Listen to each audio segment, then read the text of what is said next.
thank you everyone for joining us. I hope you're having I hope everyone is having a fantastic Sunday. So yeah, thank you for joining us for this episode of the Hippy Dippy Recruitment every Sunday 6 p.m. EST. How are you doing, CTV? I'm in a really good mood today. It's been kind of a really chill day, right? I'm sitting here at that perfect high, right, between life, right, and Jesus. You know what I mean? Life and Jesus. I'm right there at that perfect high, right?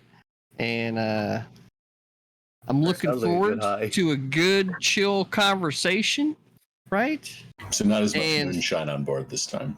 No, actually, I haven't had any alcohol to drink in a couple days now. So laying off the alcohol, right?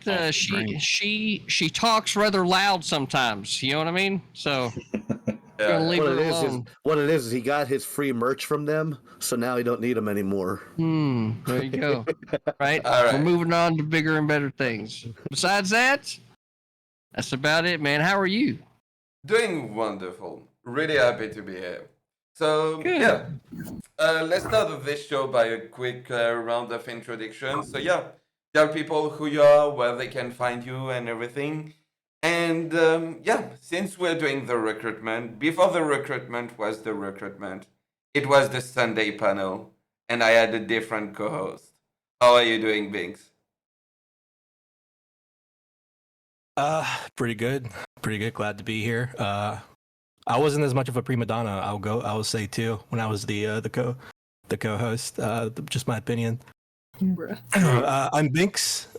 I make Marjorie Taylor Green body pillows. You can check them out on Marjorie Taylor body pillows by Binx.com. Check them out. Lots of inventory. Some of them are pretty nice. Haven't been streaming in a while, but I've decided to take a break from my mental health to focus on Twitch. So happy to be here. All right, happy to have you on. Johnny, how are you doing? What's up, friend? How are you? Doing I am good. I'm having a good day, y'all. If you've never seen me before, hello, my name is Johnny Scarlett. I stream here on Twitch, usually during the weekdays. I am a educational variety streamer, if you could put me in a category. I talk about politics and philosophy, sometimes art, math, science. It's a good time. And thank you for the invite. Anytime. You can thank Danabo for that. I think all of you can, because Danabo is the one doing all of the work behind the scene and doing a fantastic job. So yeah, thank you to Danabo for that. Twitch.tv/Danabo, and yeah, you know the drill. ShopCBD.com, code Danabo, and you get 10% off your order. All right. I'm going to throw it to Crowdsource Politic. How are you doing? Doing great, Mr. Geek. Thank you for having me. How are you doing? Doing good. Good. All right, everybody, for those that don't know, my name is Cypher. I am the host and moderator of the Crowdsource Politics podcast. We have been podcasting for about 2 years now. We cover a variety of political topics, everything from modern monetary theory all the way to the the Libyan civil war. We do a weekly news show on Twitch, Facebook, and YouTube called the Crowdsource Politics News Roundup. It's kind of in the vein of a Sunday news show or NPR's Friday News Roundup. So if you want to check it out, Crowdsource Politics, wherever you get your podcast or Twitch or streams or whatever. Good to be here. Hell yeah. I'm going to throw it to Preacher. How are you doing? Good. How you doing? Good. I do thank you and Danabo for having me on again. I am Preacher570. I'm here on Twitch doing a variety stream, everything from the ministry to history, current events, and yes, of course, I do politics. I think everything else is Preacher570 too. If not, oh well. Most of my other social media is to direct people to my Twitch. So again, thanks for having me. I look forward to this. Hell yeah. I'm going to throw it to Sin Phoenix. Hi everyone, my name is Sin Phoenix. I am a video game media review, kind of like React Andrea pragmatic progressive political streamer on Twitch. Still relatively new-ish to the scene. But we have a lot of fun. Just do some like chill vibe streams this weekend. I celebrated my birthday playing Tales of Arise, so if you're interested in that at all, feel free to come on over and check me out on Twitch at Sin Phoenix and YouTube at Sin Phoenix as well. Happy birthday. Yeah. Thank Happy you. birthday. I'm going to. It's been a wild weekend. I'm going to throw it to AlecGunter. Yes, hello. My name is AlecGunter. I am the only man on the internet with the face of Tim Pool, the body of Tyler One, and the politics of Hassan Piker. I am a leftist political streamer. I do some gaming now and then, as you can tell. So I'm a bit of a gamer, and Did you just try to flex? Is that what Yes. that was? The physics. yes, He didn't try. I'm a gamer. Boom. Okay. I didn't try. I just it's being covered. I swear. Sorry, Anyway. I was just making sure I was following what was going on. My bad. It's a very stupid Hassan meme. I'm sorry. Anyway, no, but yeah, I'm kind of a goofball, and I don't know. I talk about politics to the best of my ability. I'm a nurse, so sometimes I try to steer it more toward especially with COVID going on. Focus on like vaccines, and yeah, that's about it. I mean, I don't have much more to say than that. Yeah, sorry, I didn't know that was a Hassan thing, right? I barely even am aware that guy exists, right? I thought you were like throwing your jacket over or something, and I was like, was that like a slow motion? I don't know what he's doing anyway. I thought you were ripping on me because you were saying I don't have gains. I mean, I wouldn't have a problem doing that. I'm just, like something else happened there. It's funny. Let's share, right? So anyway, geek. Yeah, I'm going to throw it to Dissident Tower. You're muted. Oh, I'm muted. Is my audio okay? Yeah, perfect. Because this mic wasn't working last time. That kind of new equipment. I'm Dissident Tower, also known as Skanky on Twitch and on Discord, where I can be found trolling everywhere. I do mostly really boring streams and post a little bit on Twitter here and there when I can be bothered to use social media. I read a million things while listening or watching, diving down into rabbit holes, have odd conversations in a space that really just fosters free thought and complete derangement. I like unique worldviews. I like social and cultural critique. Esoteric insanity. I'm also a nurse, kind of a specialized nurse, long string of acronyms after my name. I do a lot of talk about biomedical issues and biomedical ethics, and yeah, super exciting guy. All right. Thank you, everyone, for being here. Let's go over the rules real quick. I think all of you have been, some of you have been here at least, some of you have been on the real HippyDP, some of you have been on the recruitment, but if you're here, it's because you've heard of the HippyDP, so I think you all know the rules, so I'm going to go over them really quickly. So one, if I talk, it's not to give my opinion, well, unless it's a fun topic and you're triggering me. So yeah, usually when I talk, it's to moderate, it's not to give my opinion. That's the first thing, so when I talk, no one else talks. And the second one is, like nothing TOS, don't misgender people. And yeah, we should be cool. With that, let's jump right into the first topic, which is a fun one. Oh, also real quick on the order of how things work. So fun topic, serious topic in the middle, fun topic to end. We're going to do opening statement and closing statement, like basically at the beginning and the end. Do not interrupt people during opening and closing. All right. And with that being said, let's jump into the first topic, which is if you could replace all of the grass in the world with something else, what would it be and why? Grass. Yeah. Hold on. Yeah, you got to repeat that because there was a couple of words in there that my ear didn't pick up. If you could replace all the grass in the world with something else, what would it be and why? That's a tough one. All right, I'm going to throw it to Binx. Gummy bears. I will not explain further. Based and acceptable answer. All right. I'm going to trade to AlecGunter. That's a tough one.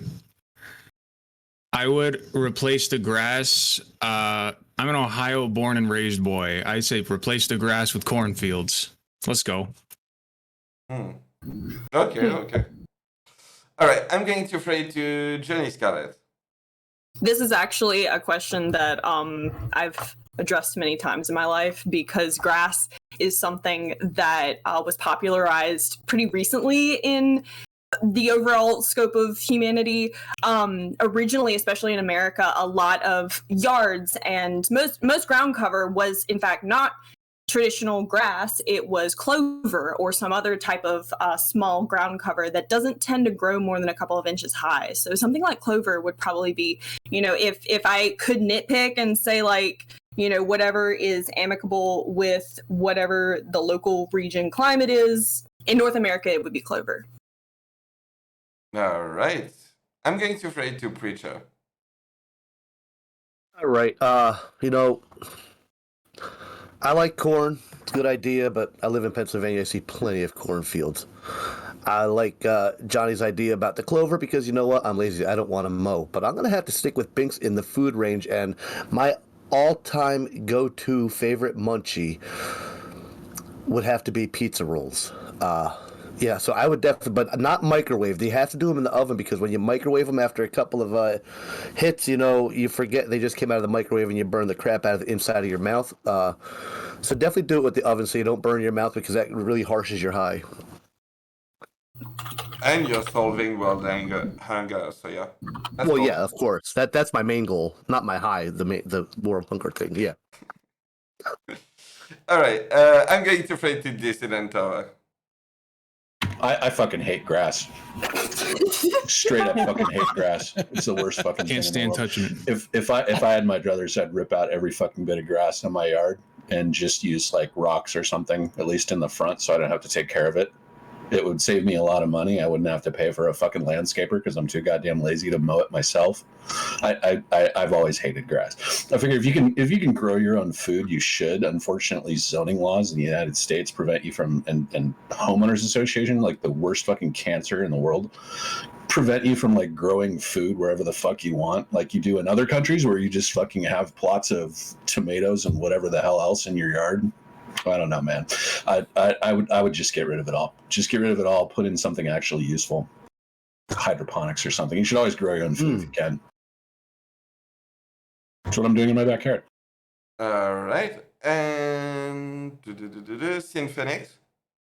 I actually really like the hydroponics idea, but you could already do that on top of grass. So I think what I would do is I would do strawberries because that shit's already taken over anyway. Like, They do this thing with strawberries where it's like you get a hydroponic setup that sort of drips from the top, almost like a fountain. It's really cool. We're an opening statement. Oh, sorry. Yeah. Sinfonix. Sorry. You plant strawberries already, and they just take over your yard, so it's like it's half the problem solved right there. All right. And last but not least, CTV. Well, after listening to all of those answers, fucking lava. Okay, let's just burn the whole fucking thing clean, right, and start the fuck over, right? Because motherfuckers are over here complaining about having to even mow their grass. Like, you know what? Humanity's fucking done. Let's just replace all the fucking grass with lava and just fucking be done. That's it. Based. You've convinced me. All right, real quick. Did I forget anyone? Just to be Yeah. sure. Yeah, sorry. Crowdsource, go ahead. Yeah, it's all good. I like Johnny Scarlett's idea with Clover. That's actually was going to be my thing, but since that was already taken, I am going to go with let's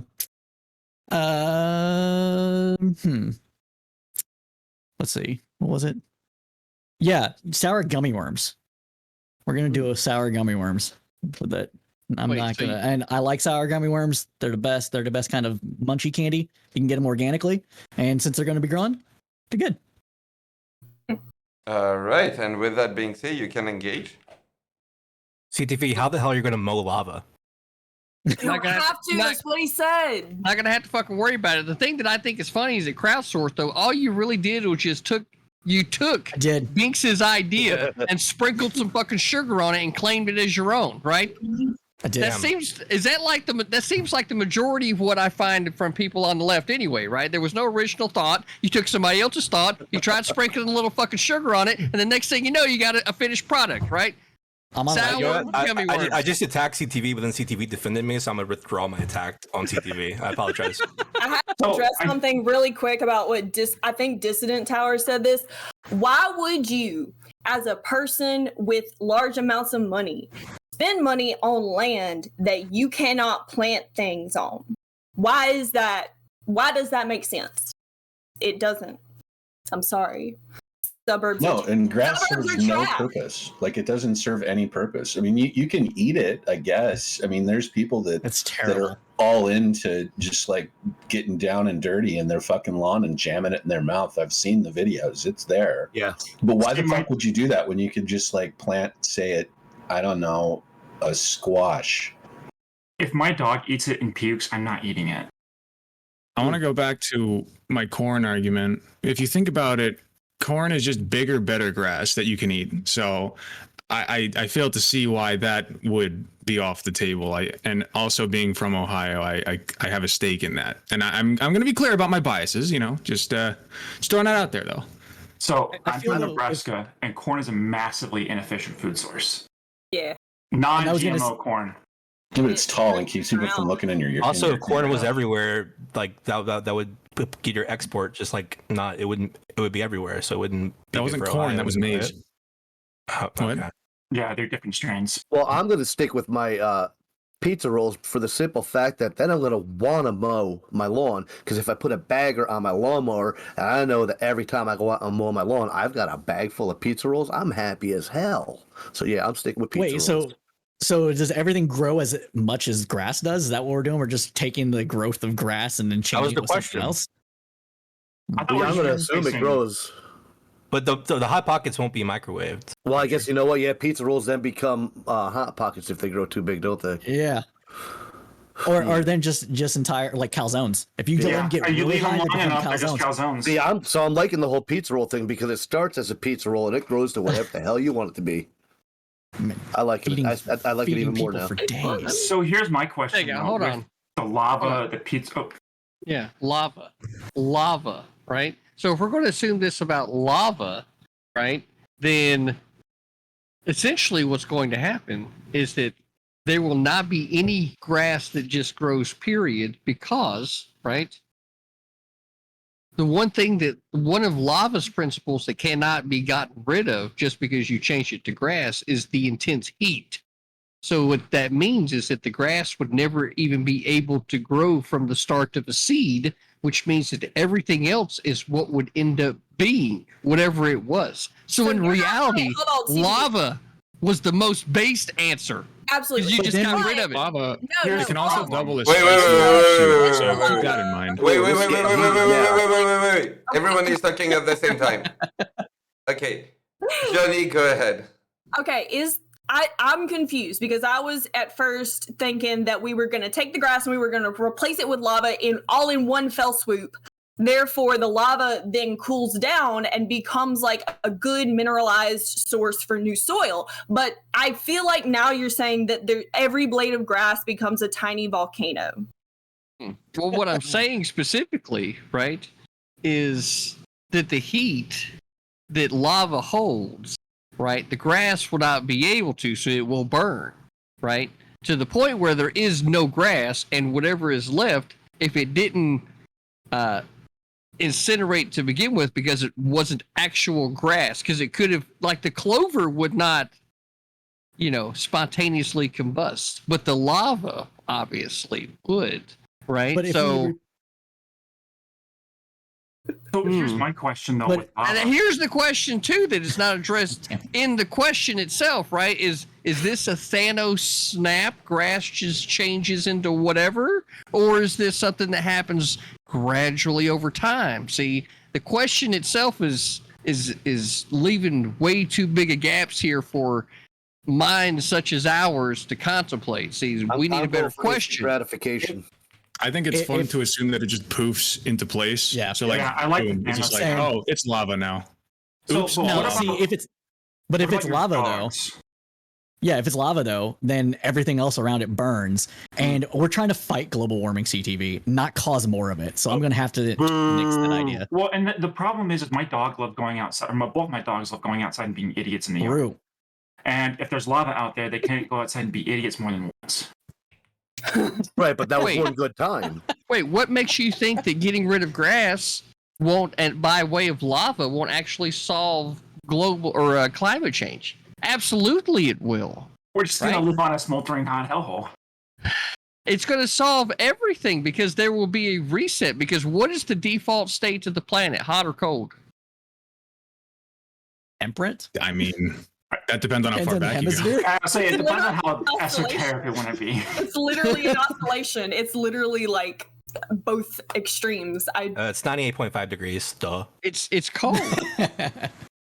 Is it rising? This default state for the planet is cold. See, this is where we've been, like you look back in history and you'll see that we've been colder more than anything else.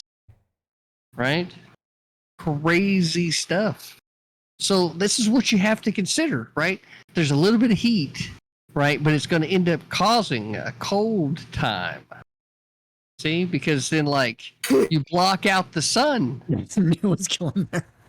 Cold. You see, we just block out the sun. Because when you Yeah, block out the sun, Are we taking into consideration the ants and stuff that would be? Well, they'd get a good tan anyway. Well, I mean, if everything's lava, we basically kill the entire ecosystem. So I don't think really anything's living. This is why pizza rolls are the best. They feed the ants. Only But for a your couple dog can't 100,000 years. I mean, eventually. Your it'll dog come shouldn't back. eat pizza rolls. Well, Why you know, should a My dog loves eat can't tell my vegetables, dog not what eat to my do. pizza rolls. if we put I the mean, lava underneath the pizza rolls, it would cook the pizza rolls. Most pizza rolls have garlic, which is really bad for dogs. So it seems what? like right now, at least mine and Preacher's ideas work together. The lava work together. I like and the this. pizza rolls. I might Everybody put else some is just dogs trying to in be the microwave. individuals. We're Yeah. going to turn Since dogs the did- planet into a giant oven, and then we can cook Preacher's Pizza Rolls. And then after Preacher's Pizza Rolls are done, we can gorge out on Binx and I's gummy snacks. There you go. We can All right, even good take work. some of that corn and make I don't- popcorn out of it. I don't know. I think I'll stick with the Binx's A team gummy snacks, right? The B team over there sprinkling sugar on it. That's I don't fine. know. Okay. No, it's Because sour. I don't know. It's side power. I think it's salt, right? It is sour to be sure, right? See, the thing about strawberries, though, is you actually, not just you helping the environment, you're also feeding animals like squirrels, rabbits. They grow year round, so they can continuously sustain local wildlife. Deer in the forest no longer have to forage as much for food. You see resurgence of other Is this a native bad time species. for me to agree with you because I'm a hunter? Snakes, skinks. You got that many strawberry vines. You're gonna have a bunch of snakes and skinks. I don't know how people feel about lizards. Did you say skanks? Skink, a skink. What about people who are allergic to Which- strawberries? Preacher, look, one's- well, it they're was fucked. last week you were in the red light district, brother. Right? I know you were bringing you were bringing the good word out there in the red light district, right? We're gonna leave that there though this week, okay? Forgot about that. Yeah, I left it. Sorry. See, the thing though is, if we get a bunch of snakes and lizards and stuff, we can just have pet mongooses. Oh yeah, they're good. Who pets. doesn't want a pet mongoose? Right? Or honey I'll get a- badgers. I'll get a mongoose and a wolverine, and then we'll be best friends. That just sounds like a good way to end up in need of a surgeon. Well, then we're keeping doctors employed. So A fucking honey badger. We're, No, honey badgers we're don't making care. They jobs won't for the do anything. doctors. Literally gonna rip your nose off. I don't know, but this In a video conversation game. has me eating dehydrated jackfruit now. So, thank you. I stand by corn. but corn, like I you think said, it's the corn is centrist just position. bigger. Yeah, but see, lava helps you out too because then it turns it into popcorn. Okay. Yes, all the That's a Obviously, great look, point. my idea is feeding all of y'all's ideas. So who's at the root here? Okay. Right. I think- he's right. I think he's pulling me over even more. I don't think so. Because the problem is even then you're still not having an adequate corn to stock ratio, and you have to be growing the right kind of corn to do popcorn. Mm. Well, I It's will gonna give. be. I'll give You corn the use credit. popcorn, It's, different it's, corn? it's cheaper than a Yes. fence. There It'll be are spicy hot orange popcorn. Mm. Well, fuck that corn.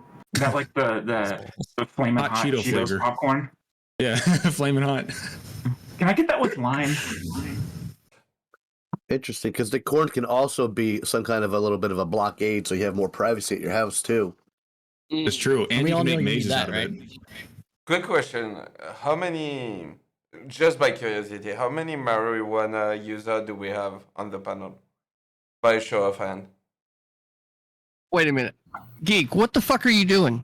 Wait, are Oh. you a narc? Hold on. Are you a fucking narc Here they right are, now? officers. Yes, There we I are. am. Jesus I am. Christ. I am asking that because I am surprised that no one. French guy. I am surprised that no one suggested it. That's it. I don't smoke drugs. I don't. That's No smoke one it. drugs. suggested what? No, he just consumes them. Replace Well, it's grass by just- weed. That's it. It's because And you growing get it your outside answer. leads to some really inferior shit. And Well, Wow. not only Mine- that, it's an obvious answer, right? So I mean, Yeah, to it be is an fair, obvious It's still a answer. good one. I really don't want the government, especially the dumbass Louisiana state government, coming in and annexing my yard because they want to sell the leaf for Mhm. taxpayer money. I really would Yup. rather that not happen. All right, and I think with that I we're trust going to. Louisiana's government. I think with that we're going to go into closing statement. Let's make them really short. So yeah, like not even like 10 seconds. All right. Johnny Scarlett, go ahead. Clover is better for the environment because it takes fundamentally less minerals in the ground as well as water to grow than grass. Thank you. All right. Alec, go ahead. It's corn. You butter it. You eat it. What is there more to argue? It's better grass, and it's yellow. It's pretty cool. It's pretty poggers. And that's my closing statement. Good point. Good point. Dissonant Tower. Can I go next? I want to say Go, something. go ahead. Talk about All right, love. CTV, go. He used to sit there describing this thing, and I swear to God, there was a picture of Marge Simpson's ass, right? And like the blue hairs, the corn stalk, you butter it, right? Anyway, I don't know. What? Caesar's humor is the other That thing might be a Simpsons. you thing. I don't know. I don't want to go there. Dissonant Tower, go ahead. Yeah, grass is dumb. Fuck grass. Do something useful and beautiful with the fucking yard, dude. Fuck grass. Have you ever touched grass? I think All not. right. Yeah. That's why I have grass in my yard that I'd like to get rid of. Richard, go ahead. Just quite simply, I won that debate, so I'm done. True. Crowdsource. I agree. Preacher won to debate with his hot pockets. So I concede. All right. Symphonix, did you already go? No, I've not. Yeah, so strawberries, just like clover, they're super efficient. Plus, they feed people, and my dogs can roll around it. And I get as many strawberry smoothies as I want. All right. Binx. Pass. Okay. CTV. Go Yeah, ahead. it's obvious. Lava won out the day. It's obvious, and it wasn't Hot Pockets was Preacher's ideas. His idea was pizza rolls. Pizza rolls. My bad. See, I'm paying attention to how much you don't listen right now. I'm gonna send y'all something in the fucking group chat that's gonna make me throw up. Oh my god. It's relevant. I'm not going to watch it. All right. Wait a minute. Hold on. Yep. Before we Yeah. jump, I'm not even going to watch it. I mean, I right. didn't look at that. True. Dude. Butter to bread. I shouldn't have watched it. Looks like a fun Sunday afternoon. All right. I wanted to go back on that last one and say, No. Alec had a good idea. We're moving on. We're moving on. I don't want to. I want to address see it. it. What's the link? Send me the link. It's in the group. chat. Oh, group chat. Sorry. You cannot see it, chat. You're not ready for it. No, it's not ready. Oh hell yes, baby. Let's go. All right. Let's jump Let's into. go. I'm down. dude. Okay. Let's jump in real quick. So before we jump into the main topic, I just wanted to thank everyone for being here and for everyone in everyone's chat. Go follow our wonderful guest. They deserve it. You know, And yeah, also support if you like partners like this, if you like debate, if you like the Hippy Dippy, go support Danabo. Shellshockcbd.com, code Danabo and you get 10% off your order. Super cool. So yeah, that's one thing. And yeah, twitch.tv/Danabo. And with that, we're going to enter into the most serious topic of this debate. So this past week, Governor Gavin Newsom signed a bill into law allowing for some illegal immigrants to serve on county central committees. Do you think people who are not legal residents of our country should be allowed to run for elected office? If so, why? If not, why not? So with that, I'm going to throw it to crowdsource politics. Sure. So this is the way I look at it. If a person is a productive member of society and they are following more or less all the rules they're set in, then they should be able to hold local office. And when it comes to immigrants, illegal or otherwise, that aren't breaking the laws of their state, then I see no reason why they shouldn't be allowed to hold office. Now, the kind of things that are going on with this thing is it's kind of like a two-part thing. One was passed like 2 years ago, where the law was signed into allowing this to happen, and then they amended the law to allow it for also party officials. So what's going on here, it seems to be just kind of this thing where Democrats are looking at things, people like Dreamers and the like, and seeing like these people should be allowed to serve office. They should be allowed to be full and productive members of society until the federal government gets their head out of their ass and gets them citizenship. We're going to do what we can in order to help that happen. So I say no problem with this, and I say yes, they should. All right, I'm going to throw it to Symphony. Yeah, so I'm gonna be honest. This SB 714 that I read was written really poorly, and a lot of the reporting on it is really nebulous. From what I can tell, the current iteration did two things. One, it removed from all legal code in the state the word alien to say immigrant or what's another one? I think it was foreigner. I don't know the exact language. But then the second thing it did was it allowed illegal immigrants to hold party office only. Now, if there was a historical one, I couldn't find that. I was researching it for a couple hours today, and it just didn't show up for me. I think ultimately, I don't mind like party officials. I don't even mind like committees as far as like activities committees or organizational committees. But I don't really think someone holding like a school board president or someone holding like a state seat is necessarily right for someone who doesn't have a citizenship. And that's for a lot of reasons, but I think mostly the one being that we want to make sure people in those areas understand the legal systems in which they operate. So yeah, that's kind of my high level take. I'm interested to see where this goes. All right, I'm going to throw it to Pricho. Yeah, I actually took time and wrote some notes out on this one. I think honestly, just the fact that that we could even have a debate on this, to me, is a little bit showing of how far we've fallen away from sanity. If I put it simply, it should be this: do you believe this? Answer: no. Plain and simple. Obviously, it's not that plain and simple. So, to honorably hold a position of any elected office, one should be able to show A, that they can make wise decisions. B, they can have respect for authority. C, they have respect for the laws. And 4, they have the ability to follow laws. Now, not every person here that is coming across illegally is Mexican. There's actually 147 countries recorded at the border. So it's people of all different areas, all different governments that they are coming from, and the four things that they all have in common is that, one, they made poor decisions in leaving their area, traveling hundreds to even thousands of miles to a land that they don't even know if they're going to make it there. B, they don't even know if they're going to be able to get in. That's a horrible decision to make. 2, they displayed total lack of respect for authority. They also, 3, displayed total lack of respect for law. And 4, quite obviously, they're willing to break the law to their own benefit. Now, I know that sounds like the job requirements of any politician in D.C., but we're really trying to break that cycle. We need honest, integral, selfless political leaders, not politicians who know how to game the system. And to me, that's what it comes down to. When we're talking about Dreamers, maybe something different, but that Dreamers wasn't a part of the question, so I have to go with the full illegal status. All right. I'm going to throw it to Johnny. Okay.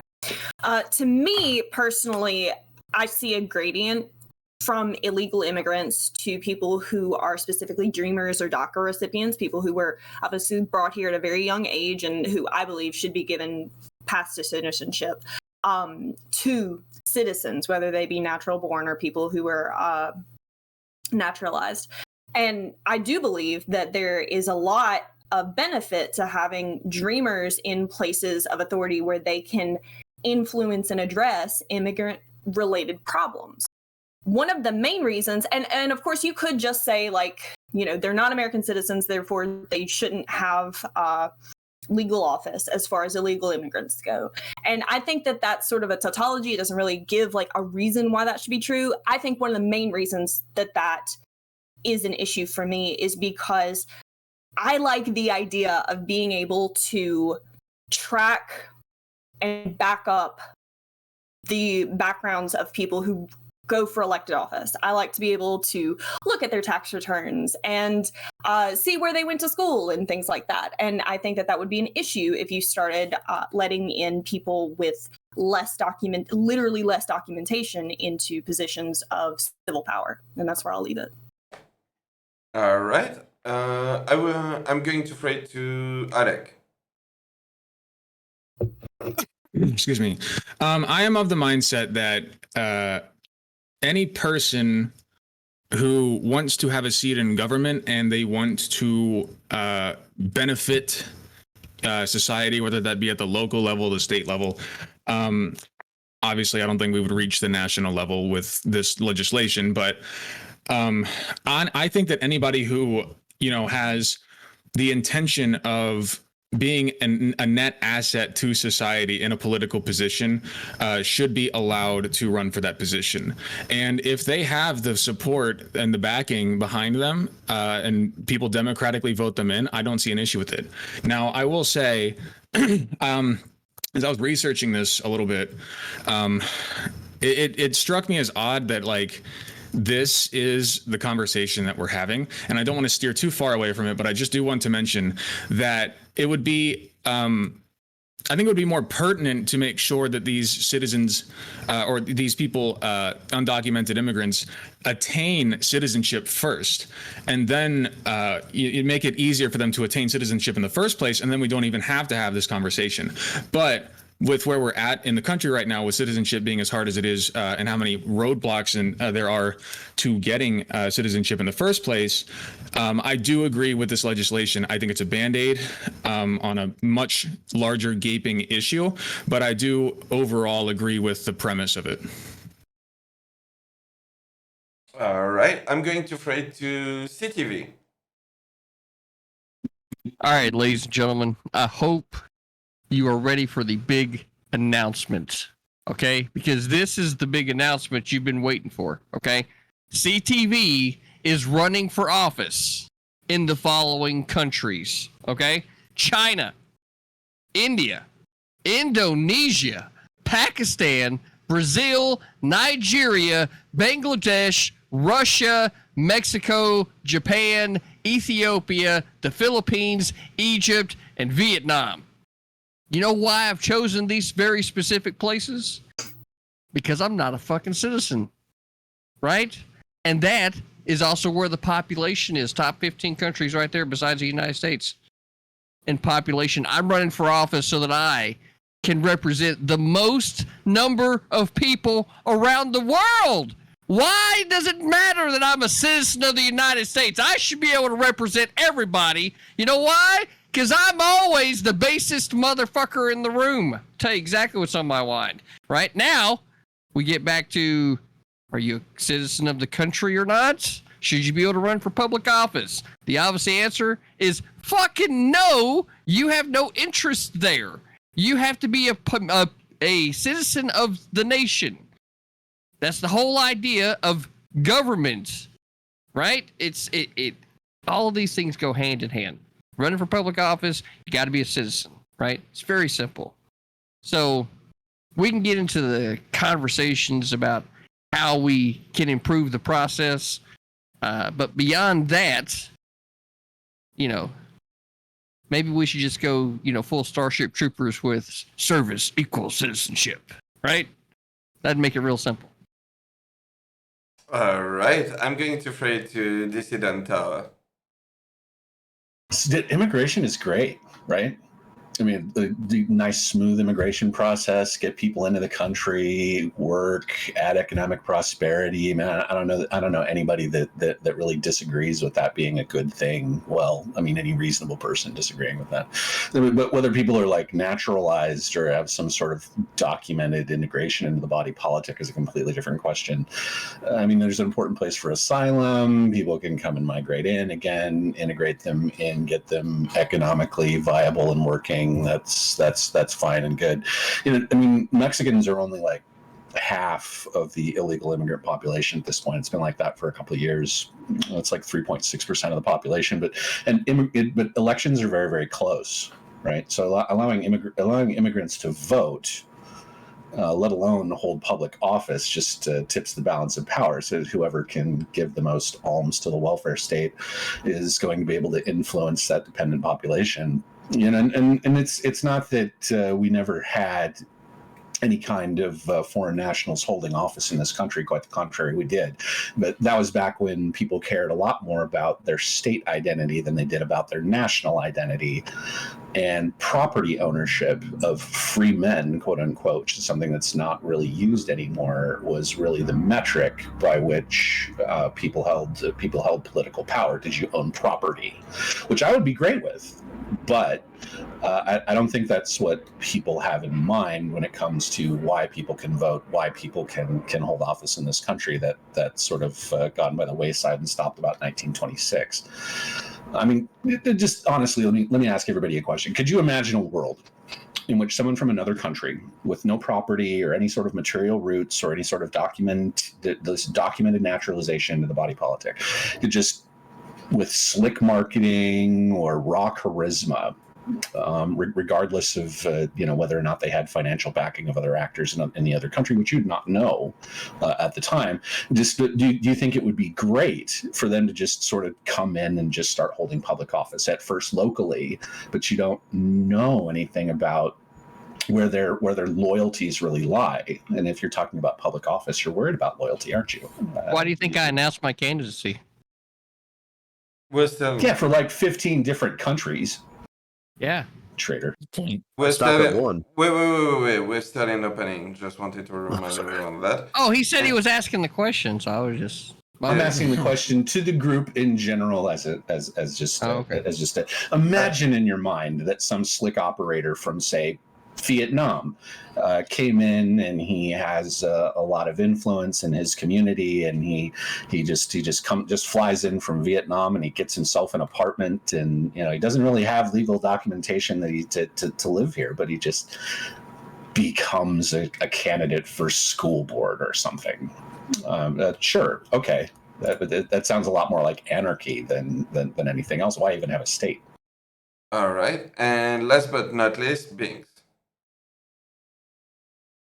Yeah, I'm for it as a conservative. Like in America, we have this thing where we get like illegal immigrations to come in and they do all the shitty jobs we don't want to do. It's not slavery, it's like compassionate or something.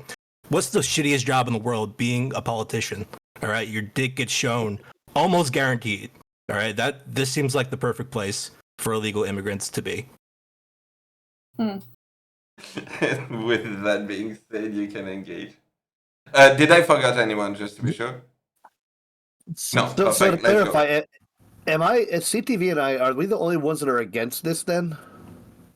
I was very clearly against it. However, I'm against holding office. I was very clearly against it. However, I do have a gradient wherein someone who is a specific legal DACA recipient, would be able to at least hold some kind of office wherein they could influence immigration law. I think that that's a good idea. But, you know, instead, I think Dissident Tower wants to engage with whether or not property holders should be the only people who can be elected officials, which is weird. I don't think that anybody's That's doing weird that. as hell. I would be fine with that, but I don't see that actually. I realize that you're fine with that, and so I'm sitting here like as a person who would love to run for school board someday, living in an apartment, like, oh damn, I guess that I'm worthless. So I would never take that away from you, as much as I would enjoy having more political power. Oh, of course, yeah. But why would I take that away from you? That would be terrible and You undemocratic. believe in that. So to kind of clarify, Doesn't mean I do it. I kind of agree with Johnny here, but I think where I'm at is like if they're again on those like you're on a election committee or something like that for like running elections, I think that's fine, and I think that I would even be okay with people who are going through the citizenship process to run. But I don't think if you're not a citizen or not going through that process, you should be able to. Or we could use that process to help, you know, like if you do want to serve on like an election committee or a county committee or something like that, you could use that to help streamline or speed up that process or even get into that process. I think would be a good. But if we look at this scenario from the way I'm seeing it, this would be equal to me, say, I don't know, burglarizing Walmart, getting caught by security being told to leave me alone, the manager coming in and asking me if I want a job. So I'm probably it's me, Alec, and I think that's it, right? That are actually for this. Yeah. Like seriously. Yeah. Wait, I thought there were a couple others. I think Binx was too. Binx said yes, but I'm not sure if he was memeing or not. Right. So let me ask. So I'm going to ask everybody this question then, since I'm kind of the odd duck out here. So this would require people to still meet every single other requirement to hold these offices other than citizenship. And these offices are things like planning committees, arts and culture committees, that sort of thing. It's not being elected to like their state legislature, their state senate. They can serve on party. The law was recently amended to allow people to serve as on the board of political parties, because that's actually in California's state law for some reason, rather than it just being a political party bylaw. It's actually within the state law itself that these things are what parties are allowed to do. So if that would mean, I'm not 100% sure about this, what those requirements are, but if that would mean that a person has to be a resident of the county for 5 years, then how is that person not showing that they are integrated into the community? How is that not showing that they have a stake within with their? It's not like just somebody just going to move in and be like, voting now. This isn't Oklahoma during the Rajneeshis. This is. Well, I think so. That's what the thing is.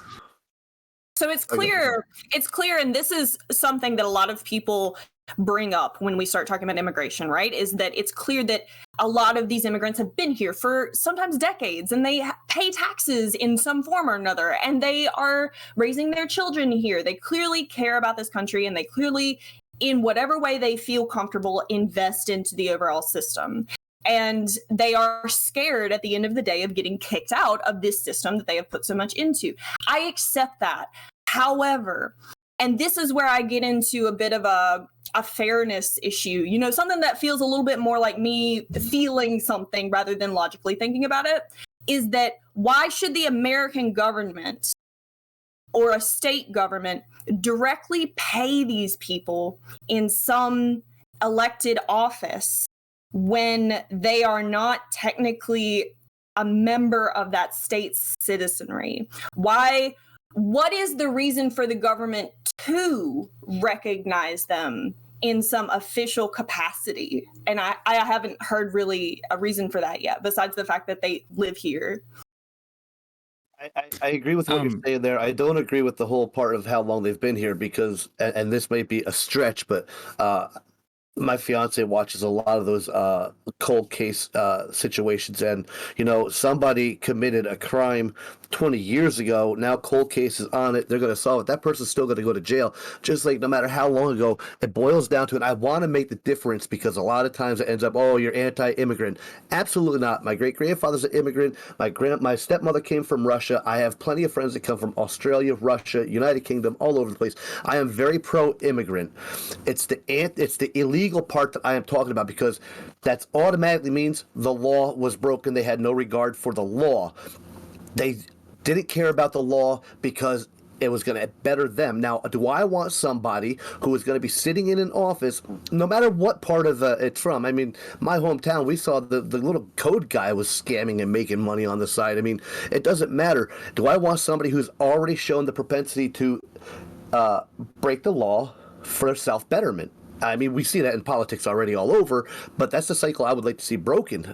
Stop doing stuff for your own betterment and actually start caring about the people around you. And I think someone who decided, you know what, I don't care about your immigration laws. I don't care what people have been doing. I don't care what people in Europe have to do to get here. I'm coming across that line whether you like it or not because I want to better myself and my family, which great. I understand you want to do that. But there's a reason why immigration is hard. I mean, it's not easy. It's more than just an email and a password. But there's a reason why it's hard because you don't want every Tom, Dick, and Harry trying to fly in here that you don't know. There's got to be a process, and it's got to be a pretty strict process coming in. And they've decided to go around that and use it to their benefit. Sorry, I didn't mean to take so long. Now I'm going to eat a nice Jack Link's beef stick. So, that sounds delicious. I wanted to address what Johnny was saying. I had a few points that I wanted to get across, so bear with me while I collect my ADHD thoughts. So Johnny was saying that many immigrants many undocumented immigrants have been living here for a long time. I was actually doing a little bit of research while you guys were talking, and it's true. The average undocumented immigrant has been in the U.S. for at least 10 years. Now, I personally, first of all, I just want to say that, shows that immigrants are not just coming over, and then, I don't know, like they come over, they establish themselves into the community, and they become a part of it. So once you're a part of that community, I think that you should be allowed to run for office. And also, I would like to point out, we live in a democratic society, and I believe very much in democracy in all aspects. So if a group of people decide that an undocumented immigrant is the best leader, they have the best politics, they have the best solutions to the local problems or the state problems or whatever problems that they're running for, if they're really the person that has the best solutions for that, and enough people think that they are going to do a good job and they get democratically elected by a majority, I have zero issue with that. I think that's awesome, and I think that we should support that. So yeah, that's my position. And also, I would say the same for CTV. You said you want to run for office in other nations. I say go for it. If you want to move over there and you want to try to convince people that you are the best for their office and you're able to do so and they democratically elect you, then yes, go for it. I think that would be based as hell. I think that you would do, and if they think that you're a good leader, then I hope you do a good job with that. I want to pray to Preacher. No, I was just going to throw in there. I had to ask CTV if I'm going to be his spiritual leader in all those different countries. I mean, I don't mind the travel at all. He must be ignoring me. Might have everybody muted. No, I don't have anybody muted. I'm just curious if you're familiar with the story of Bill Sharp. No. See, Bill Sharp was a cattle wrangler, right? Went and did some bad stuff out west. See, and he thought he'd be able to leave all his whole life behind and under a new name, the name of Bill Sharp, ran for sheriff, right, in this county out in Texas. Well, if you watch the movie Django, you'll know that the German dentist was the one that took his ass out because he had a bounty on him under that other name where he had been doing all this bad stuff. See, this is why, simple things like records. How'd you come here? What'd you come here with? Who'd you know when you got here? Right? What did you know when you got here? These things all matter when it comes to being inside the nation, right? And then when you're going to run into a tricky thing like politics, which is corrupt from the start, it's important for the people to know all of those things, which is exactly why you need to be a citizen. So I think the next question I would ask. Go ahead. After that, I want to pray to Sin and Alec. Okay. Sorry. To So Johnny and Alec. I think then the question I would ask for that is, if there were people who were here undocumented through overstayed visas, through work permits, through like, say they had a job lined up that was sponsoring them and then they all of a sudden got fired or something and couldn't complete the process, would it be an equivalent sort of situation for you if, say, they were here for 10 years, they had 10 years that we had documentation on them, we had monitoring on them, we had people who were close to them that were interviewing, were kind of keeping track of this kind of stuff? Is that then something that then they could move into a citizenship position and then run for office? Okay, so why do we need to be trying to write new law in order to make an accommodation? What needs to be happening would be an improvement on the system itself that allows people to become a citizen, right?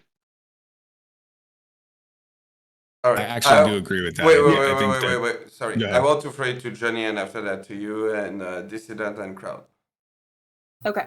This harkens back to what I was saying in my initial statement, which is that in order for this to even be a thing, I feel like there is going to have to be a whole slew of eligible requirements wherein you can prove through one of these approved ways that you have been here for a long time and that you do pay taxes. All of these things that, you know, equate to with a citizen would be a simple background check and checking their taxes.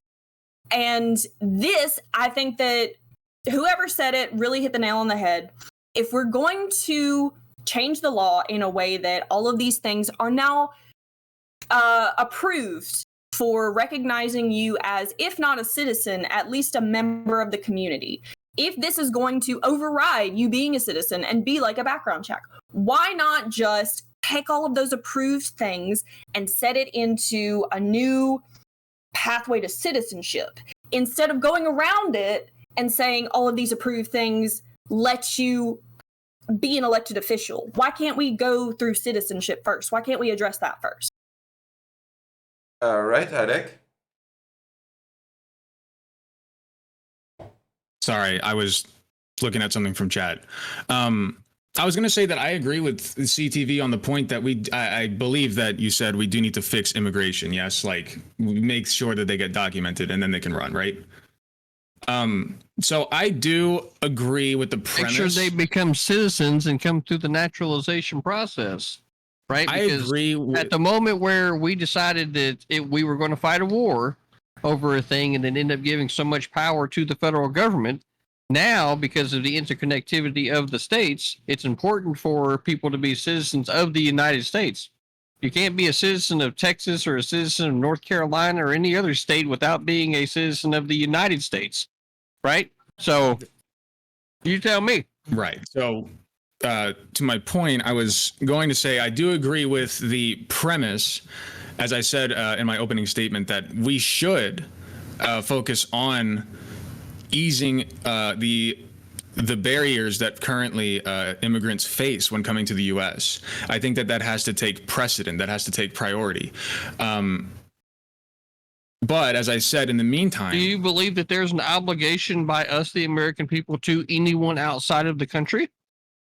And if so, why? Well, we could get into that. I think that we have an obligation to many countries that we've imperialized, but that's a little bit outside of the scope of this debate, I feel like. I think the majority of Americans would default answer no, that there is no obligation that we have to other people to allow them to simply come into our country, right? I think you're right that the majority of Americans would say that. So since there's no obligation, right, to the everyday common person, to anyone else around the world to allow them to come into the country, that's where we have this process called naturalization and immigration for people to come in to be a meaningful participant in this society, right? So what are the steps that you believe we need to take in order for people to achieve immigration? I know that preacher was saying, it's purposefully a difficult process because you have to prove that you're going, you want to be here, etc. I disagree with that statement, but I am curious, CTV, what steps specifically you think are necessary to achieve naturalization and citizenship? Well, one of the first things you're going to have to do is control the flow of traffic of people. I mean, that right there is problem number one. If you can't grab hold of the traffic of people moving in or out, you're fucking shooting yourself in the foot from the start. So the first thing you got to do is get traffic control in place. Once you get traffic control in place, right? When you say traffic, when you say traffic control, what do you mean? So you have, let's say that you have a lot of people trying to come in all at once. Do we like pick and choose? Do we, how do we sort them? How everyone that comes in or out, right? The federal government has purview under the federal constitution to be doing this thing, right? Otherwise, it gets left to the states. And in the situation that we're in right now at the southern border, you've got Texas, Arizona, and New Mexico asking for help. You got states like Florida and Ohio and others sending sheriff's deputies to the border to help out because the federal government's not doing its job. So then it creates this big fucking issue all the way around where we're asking about non-citizens, right, that have immigrated here illegally being allowed to run for public office. And then it's like, at what point do the people that are here become represented, right, by people that are a part of their own community? Otherwise, there should just be no borders at all. Real quick, sorry. I want to free to crowdsource and after that dissident and preacher. Yeah, so one of the things that I wanted to kind of get addressed here is that our immigration process right now is not fair. It's not meritocratic or any of these things that people want to believe that it is. It is essentially random and luck that people are admitted into the country. That's why there is no quote unquote line, none of this stuff, right? So I agree with my conservative counterparts here that we need to fix our immigration system at a base.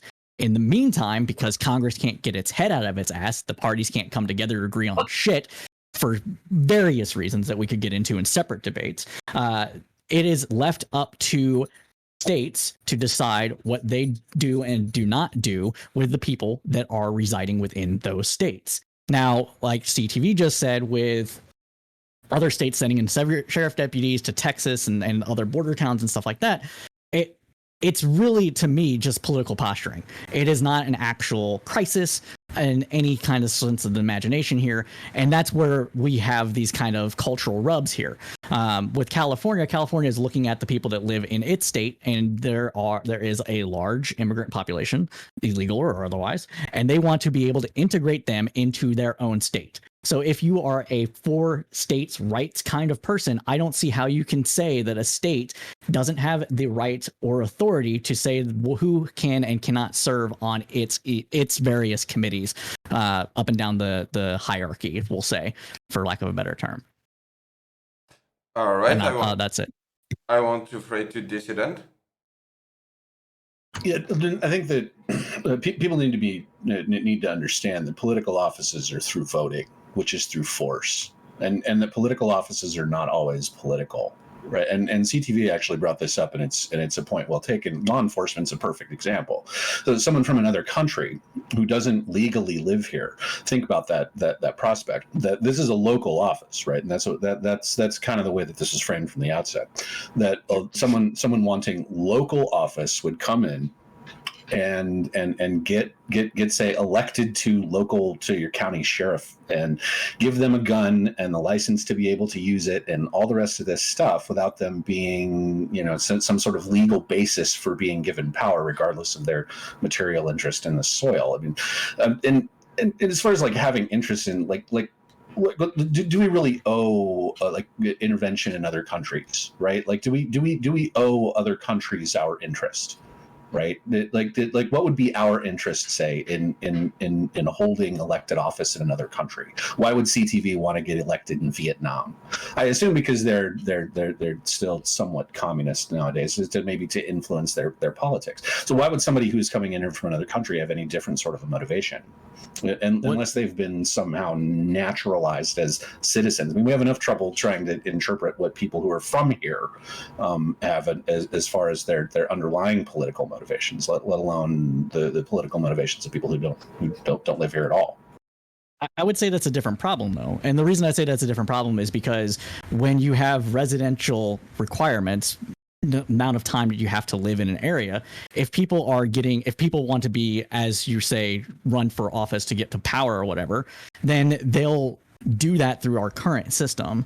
our current system doesn't prevent can prevent a person from, we'll say, Mars, to not like label anybody, a person from Mars coming into the United States, getting naturalized, or not naturalized, but getting permanent residency status in like 5 years and being able to run for a local elective office. So that would be like a separate thing. You would have to like create a different thing there, because a permanent resident is a legal person, is not necessarily a quote unquote citizen, but for all intents and purposes, they're here, right? So I don't see why those two are linked.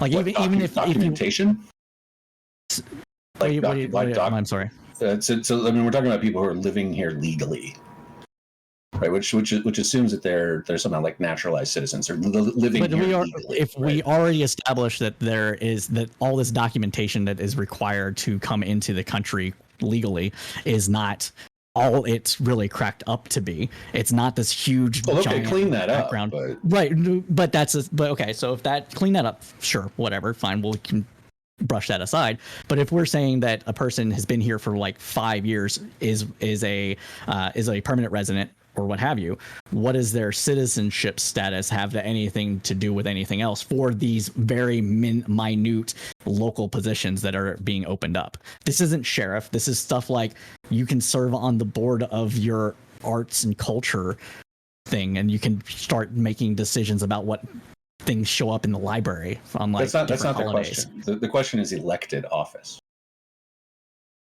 Yeah, and I think that's where a little bit of the confusion is. I'm sorry, go ahead. No, Richard. Please don't interrupt. That's the actual subject here. Right? Yeah, the question isn't about the question isn't about the California just law county specifically. Even though you're right, as a conservative, I believe in state rights. You're right. However, so I look at that two ways. One, if California wants to keep driving stuff down in their state, I had no intentions on, even though it's a beautiful state, landscape-wise, I had no intentions of going there. They could do whatever the hell they want to do. However, like CTV said, this is a federal issue, because when they came across, let's say they came through the southern border, or they came here, overstayed their visa, whatever, they broke federal laws. Now, I don't care if you're here a week, a month, a decade. The fact of the matter is, you're here illegally, and we're missing that word illegal in there, and we're saying it's okay for this person who is currently living in the status of breaking the law to better serve themselves to go into, and I don't care what it is, because like I said, in my hometown, the dude that sits there and collects the money for code enforcement, he ran scams. It was a little office, but he ran scams. Any office can see a scam from any politician. I think it's insane. And I understand that there does need to be some work to our immigration policies and made it streamline it a little bit better. However, there are actual people waiting to do it. And they're doing it properly. And most of us, if we go down to Piggly Wiggly, Turkey Hill, or 7-Eleven, wherever we go, and someone cuts us in line, we're pissed off. Well, how do you think people who are doing something so important as to migrate to another country for a better life feel when all these other people have cut them off, and we're just saying, okay, we're going to make life as easy on you as you can, even though you took a dump on our federal laws. I don't know. To me, it all goes back to they had no respect for that law. Or was it solid or runny? Sorry, I want to respect the order, because I know that people raise their hand and I've been waiting for a while. So I want. Well, I'm just gonna get back in line. I'm joking. I don't need to. I'm going to fade to Alex, Sin, and Johnny. So Alex. All right. Wait. So I have a couple of Did points you raise your hand? No. Me? Do that. No, Okay. he ate his camera. Alex, go ahead. Okay. Okay. All right. I do have a couple of points that I want to address. The first one that I keep hearing come up is what we owe other countries. And that is a discussion we could have, but that's not the discussion that we are having, because we're not talking about people who live in other nations. We're talking about people who live in the United States, people who have established themselves in the United States, regardless of their legal or illegal status. Whether or not they have documentation to prove it, they've been living here. They have a life here. So this is about us. This is about people who live here. And it seems a little bit silly to talk about, what we owe Mexico or any of the other South American countries that, that have really nothing to do with the people living here right now, except maybe their country of origin, and that's it.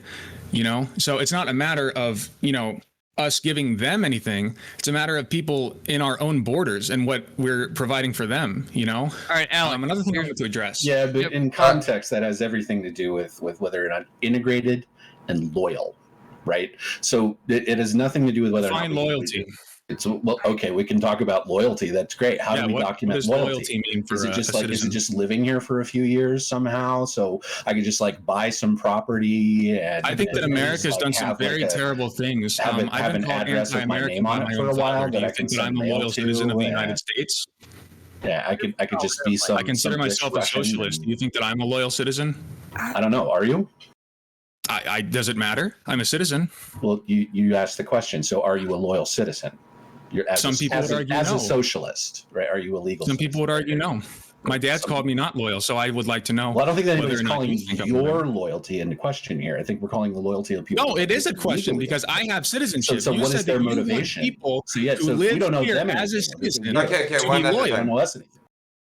One at a And time. they don't owe us anything. They don't actually live here. They haven't been naturalized. They haven't been made into citizens or done the work that it takes to become a citizen of any country. It's something that every single country in the world has. So then we want to take all that away and just say, okay, we'll just say anybody can just run for whatever and wherever they've established a mailing address.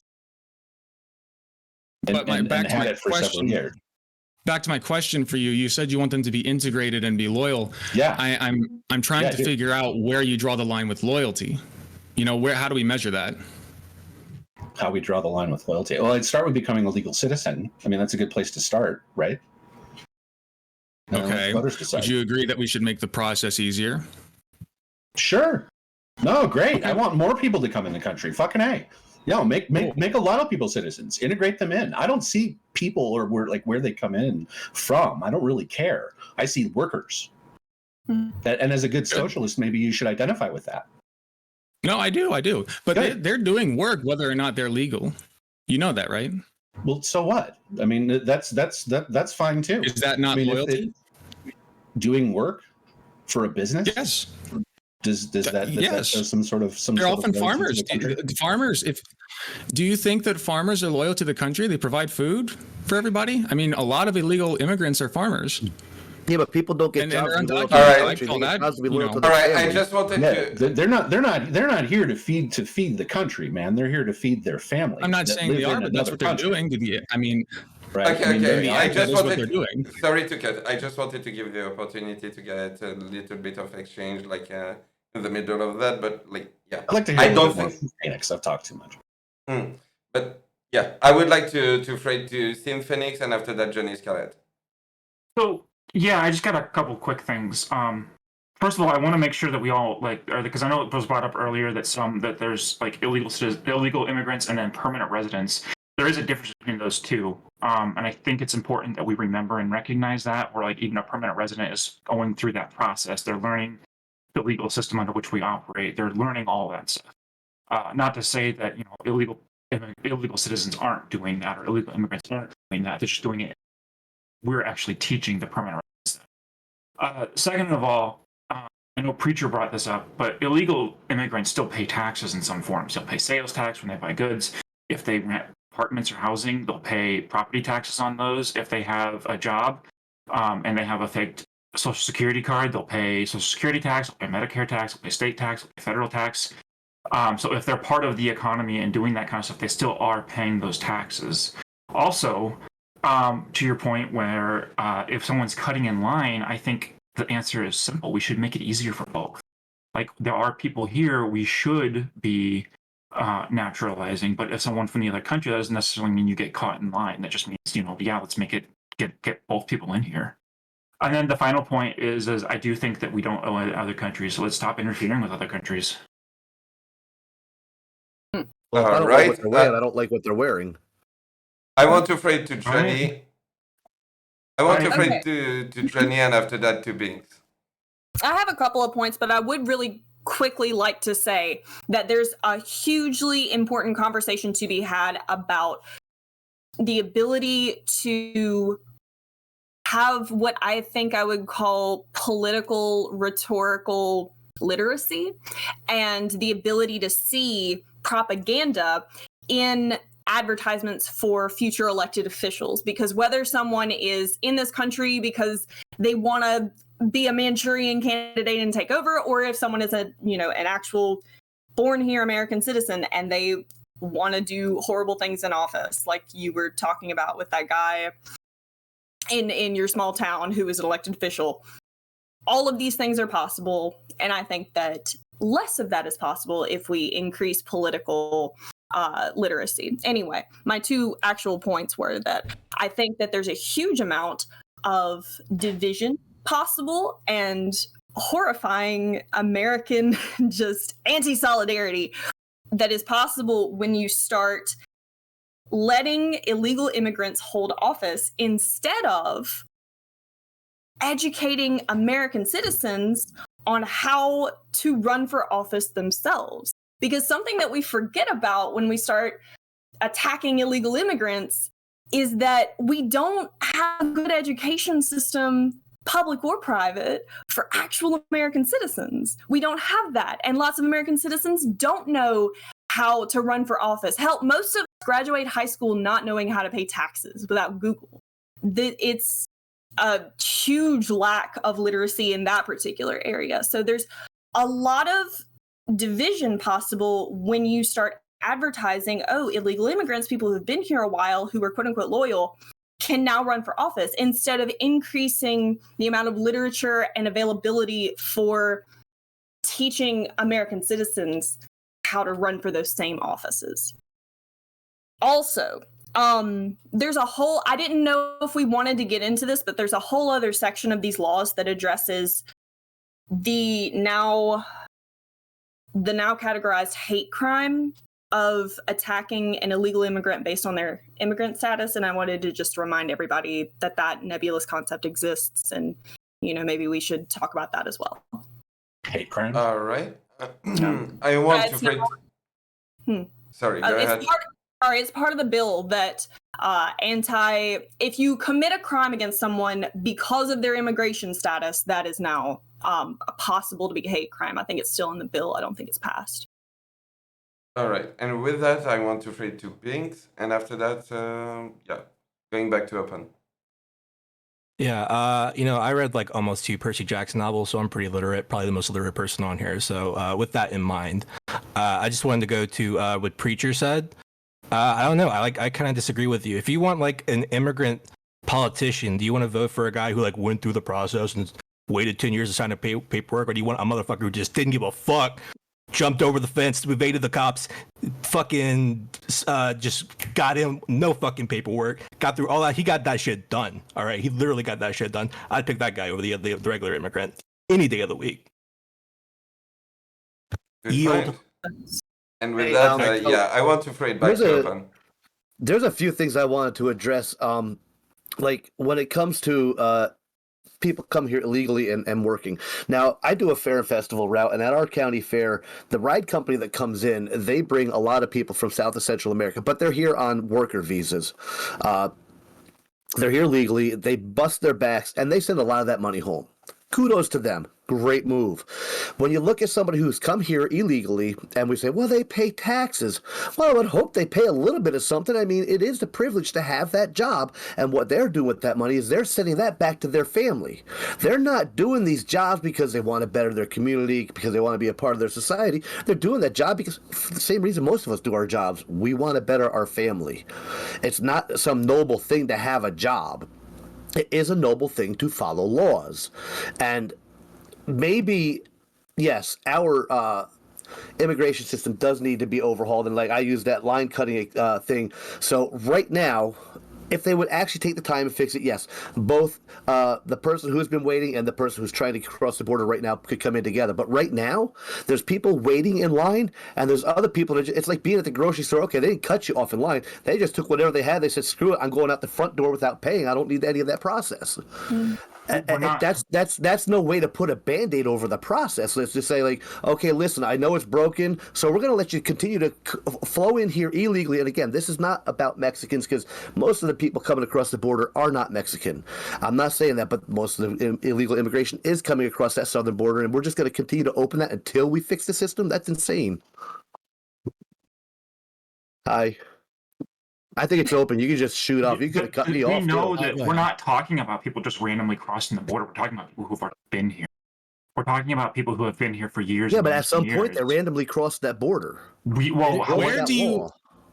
What if they? Where do you think that money? So when they send that money back to their families, where do you think it's going? Do you think they're buying yachts?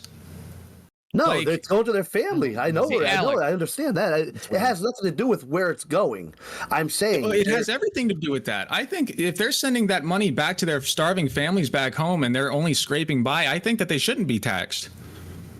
Wow. Honestly, the privilege of having a job in a country that you enter, they don't even need to pay taxes here. Hold on, People from all over the world. You know what? I got a question. Okay. One at a time. So one at a time. I got a series of questions because Alec, you're being somewhat interesting here at the moment. Definitely. I'm not somewhat interesting, Alec. So this is what I propose, right? Mm-hmm. We're going to imagine this hypothetical that you own approximately 20 acres of land with the ability to, say, make some things happen, right? Maybe I can work on my truck. Maybe I can, do whatever job it is that I want to do, right? And I'm going to do it on your land, and you're going to be okay with it, and I'm not paying you a fucking thing, right? Maybe I'll put replace some of the milk in the fridge that I drink from time to time. Maybe I'll, buy a loaf of bread here or there, right? But overall, I'm just going to do what I want to do, and you're going to have to fucking be okay with it. And Conservative way.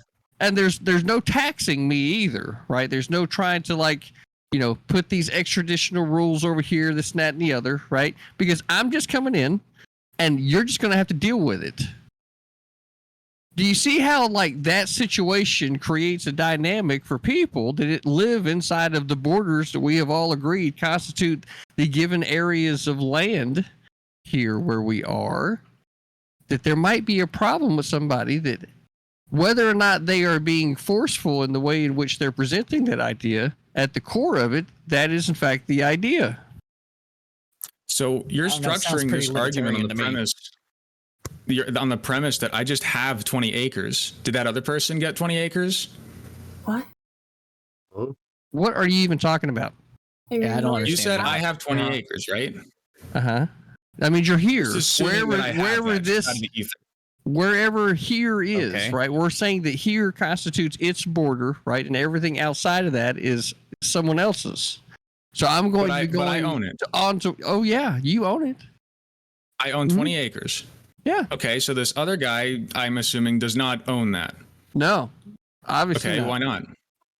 Why doesn't he? Why does it matter? He's coming. I'm coming on there. Matter? It does matter. Where did I get that? Why does it matter? Okay, so that matters a lot. Wait. This is gonna be bad. Answer the very simple question of why it matters. Wait, we're going into a rabbit hole and trust me, Geek. Oh, man. Trust me, Geek. Hold on. This is not a rabbit hole. This is a merry-go-round. There's a big difference. Yeah. Geek, One could could be I a ask Tell you a why it question? matters. Yeah, sure. Go I ahead, love this Jenny. premise, though, that Nope. Hello. I just get to start with Hi, 20 Alec. acres and that person doesn't. Yeah, for sure. Yeah. You just ignored the analogy. That's cool. Okay, so What do you mean ignored it? No, excuse You me. did. No, Listen, why it's not? built on a faulty premise. We're just assuming that I own all this stuff. All right, Why is let's that get away. person- Oh, okay. Nice to Jenny, meet go ahead. you, Alec. I'm super glad. Okay. Hi, Now- Johnny. Okay, Johnny, Okay, wait. Jenny, wait, go ahead. I want to know how I I'm want missing to the hear question. only Jenny's voice. Okay. Well, can I just say, There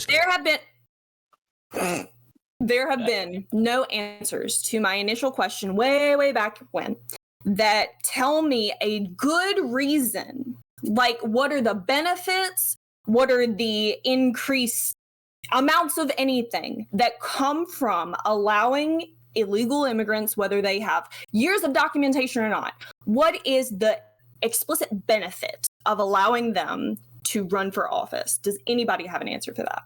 Do you believe have in an a answer democratic society? Would you answer the question instead of asking me a question? I'm getting there. I need your answer to that. Do you believe in a democratic No. society? What on earth, dude? Alex owning all you guys so hard. Okay, I'll answer your question. Let's say that you believe that we should live in a democratic society. The benefit is you get a bigger pool of people to run for office. You have more ideas. You have more diversity. You get to see different ideas from all these different people, and then you get to democratically elect them. I don't see a problem with having more people in a democratic pool.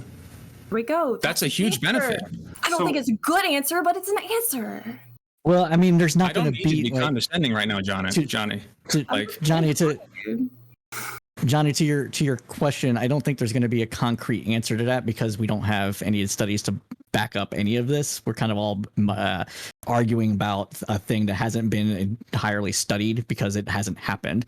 So I don't think we have that. I think that's about as good of an answer as you're going to get. Okay, I would love to reframe it really quick because I can think of really explicit benefits for allowing dreamers and DACA recipients to run for certain elected offices. They are not technically illegal citizens. However, they do have this special status and they have family members and information about how immigrant people move around and structure their lives that could be very beneficial for being on a public office and allowing their pool of knowledge to seep into our actual legislation. However, DACA recipients and dreamers have been really explicitly separated from illegal immigrants in this total conversation. So I'm asking about the illegal immigrants explicitly.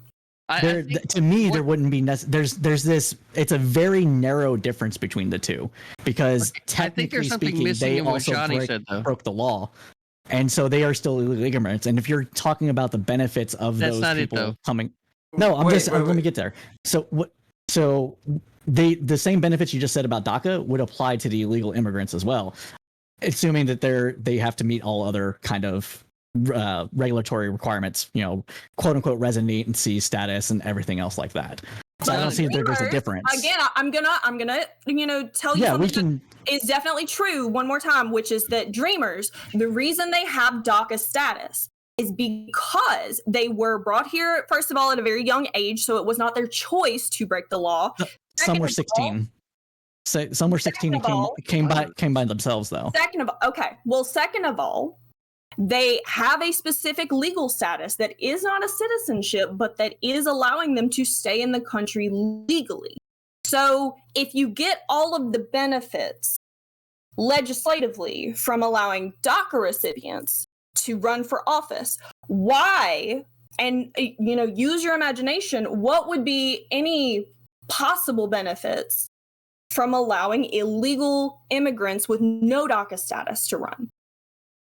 You would get their personal experience involved in the process where you end up having their exact direct lived experience from the process of trying. Maybe some of them tried to get into the country legally and were denied for arbitrary reasons, like we all agree exist. You would get the ability to have them be like, hey, this is where the system is exactly broken right here, and we can fix it by doing this. You get the other side of the coin where they're like, I've been here for, we'll arbitrarily say 10 years, and I understand how it works from both sides. And you're not necessarily going to get that from a dreamer, quote unquote, that's been here since they're 2 years old, who by any other circumstance would be considered a citizen, except for that one legal status. So real quick, sorry. I want to throw it to CTV, and after that we'll go into a closing statement. Yeah, so Johnny, this is specifically where I would say, instead of wasting the effort of trying to make an exception into law, on behalf of DACA, and I think we're all pretty familiar with the situation. So instead of making an exception, go ahead and use that same effort in actually fixing the immigration system, because like the problems that we've been running into is that the legislatures have been obfuscating their responsibility over to the executive that then attempts to try to make something happen, and then it gets thwarted by the judiciary at some point, and we don't have any consensus. So the legislatures need to be focusing on that at the federal level, and then like this becomes a non-issue at all because once this thing we get control of the border and the traffic coming in and out, so we know who is who, right? Then whether or not someone is illegal is not actually going to come into question. It's going to be a no, of course you should be illegal. Why should we be even considering this? And I think that the breakdown of the system itself is what's leading, rational minded people to consider things that, quite frankly, is just recognizing a symptom of the breakdown of the system. All right. Since it was for Johnny, I'm going to let Johnny start the closing statement. And yeah, go ahead. Sweet. I think that we touched on a lot of really deep, integral topics to the overall government system that I would love to talk with you guys more about at a later date. But as far as the conversation at hand, I believe that my overall view has not changed. I maintain that any amount of loyalty and registration over many years that anyone would be able to present and say, hey, I'm loyal to this country, I should be able to run for office under these new laws. I think that all of those qualifications should go into allowing those people an easier pathway to citizenship. And I appreciate you guys all being here and talking about this with us. All right. I'm going to throw it to Alec.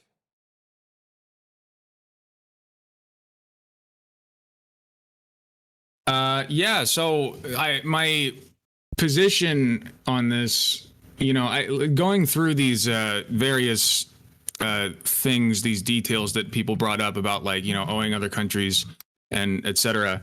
I think I stand by what I said in the beginning. The bottom line is we live in a democracy, and I am I believe very much in democracy. So if somebody who is an undocumented citizen wants to run for office and they have enough of a political backing to do so, and they are democratically elected, I see no problems with that. If that's who the majority thinks will be the best for this country, that's great. That's democracy. Now, I will say, again, that I think we are looking at a Band-Aid issue with this. What needs to happen is we need these people to become citizens, right? I agree with CTV on that point. I think we can all agree on that. The main problem is that we need them to have citizenship. I think that it needs to be a much, much easier process. I think it needs to be more streamlined, have roadblocks taken away. And I think once we accomplish that, we won't even need to be having this conversation. But in the meantime, I do think that I do support this policy. I think that it's, given what we have, it's the best that we can do at the moment. All right. I'm going to throw it to Binx. Yeah, I actually changed my mind through the course of this conversation. I think the government does have a responsibility to protect one of its most marginalized classes, politicians, who are only looking out for our best interests. And it really, honestly, this is all just a distraction to distract us from the real enemy, which is the poor and the elderly. Thank you. True. I'm going to throw it to Saint Phoenix. So I came in with one opinion and I'm leaving with the same opinion. I think that having illegal immigrants host House to office is not a good idea. I think them being on at-large members of committees where it's not like an elected seat, it's just here for is okay. I don't think them, anything more than that. I think it's a big nebulous question. We did get through a lot, and again, I'd also be willing to talk more about this in the future, but really, at the end of the day, let's get a pathway to citizenship for people. I think that's going to be the number one thing to kind of curb a lot of this discussion and a lot of these fears. All right, I'm going to throw it to Dissident Tower. Yeah, so I stand by it. Letting people who aren't here legally in our current system just leaves the door open for bad actors. We work for the interest of others in our political system. If you want to talk about how we can best naturalize and integrate people, ensure their loyalties align with the interests of our nation, that's great. But if we're in a democratic nation of laws in which the democracy elects people to make laws, in which we have a legal framework for for legal citizenship. You want to clean that up. If you want to talk about how we do that, that's great. But unless people are doing those things, then we don't need to be giving political power and influence to people who aren't following those said laws. It's dangerous and short-sighted. It's a ridiculous idea. All right. I'm going to throw it to Preacher. Yeah, I still have the same opinion. People who came here illegally have shown that they do not uphold just the 4 basic standards of what it takes to be in an elected position. Johnny had said something earlier, and I forgot to touch on it because it was a good point of wanting to know who you're voting for, knowing like what their records are and stuff like that. And I agree with her 100%. Like, I could come here at 40 years old from another country illegally. You'll know me in your town for 10 years, but you don't know what I was like for 40 years in my other country. So when we start opening the door to this, we start opening the door to, and if California wants to do it, kudos to them. I believe they're breaking federal law, but that's on them. I will say this, though, as a little caveat at the end here, that I do watch other people's chats when we're in this just to see if maybe there's something I'm missing that can help you understand people's points. And I'm not going to point any fingers or anything. I'm just going to say that there's someone's chat that's being extremely disrespectful to panelists. And I think that should be shut down because we're all here. We have difference of opinions, and how we present them is how we present them. I will say that this has been a very respectful debate compared to what I'm used to. So there's no need for disrespecting panelists. I'm done. All right. I'm going to throw it to Crowdsource. Yeah, so I think everybody here agrees, and I'm sure that most of the audience agrees as well, that the immigration system we currently have is absolute garbage and it needs to be fixed.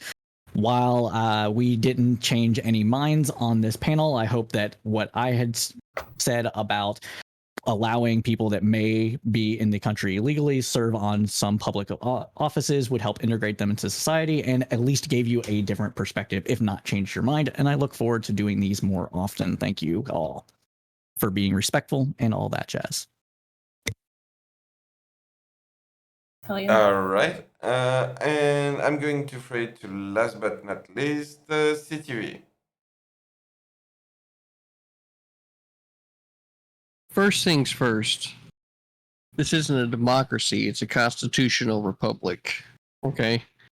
The individual, at the end of the day, is what matters, right? You do this, right? And then all you're doing really is just showing me that you care more about being a part of a group rather than being an individual. I care the most about being able to be an individual, right? So, in a constitutional republic, officials are elected and sent to represent individuals in government. Okay, so this is why being a part of the system is fundamentally important. You ask Alec why, or like you go on about, say, streamlining the process. Well, what do you think the process should include? I feel like that the process should include, when someone comes into the nation, that they understand the idea of freedom that we have here, right? The freedom to not be dependent on anyone else for your own destiny, that you are in control of what it is that you can do here. So that's also why I believe that English needs to be a part of becoming naturalized into this country, specifically because our founding documents are written in English, which is why also cursive should be something that you can at least read. I don't expect you to be able to write it, but I do expect you to be able to read it, because the last thing that I want is you to be dependent on someone else's translation of the founding documents of our nation. So, all in all, understanding what the founding documents are and how the government is rooted in law so that the individual becomes represented at the various levels of government is exactly why you need to be a part of it and not be illegal in order to serve public office. All right. And yeah, that concludes this topic. Again, yeah, thank you everyone for being here. I really appreciate it. I think this has been a pretty chill discussion so far. So yeah, thank you everyone. And yeah, like I said last round, like, go follow everyone, go follow everyone, like all of our panelists, they deserve it. And also, Twitch.tv/critically thinking veteran. hell yeah. Yeah, now we're going to jump into the fun topic, the palette cleanser after this one. Give me a sec. Oh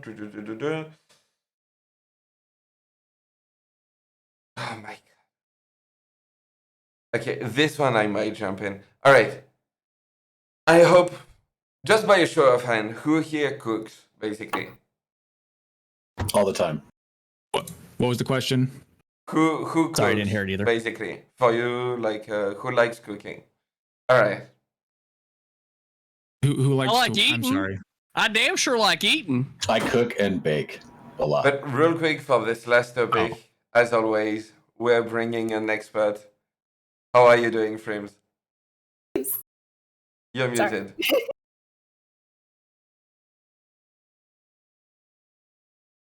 Did you say you're starting with me? I'm sorry. No. I'm waiting on I'm doing. Frames to Sorry, I was use it. muted. I'm doing Oh, great. How are sorry. you doing, Mr. Geek? Thanks for Pro bringing on streamer. the expert.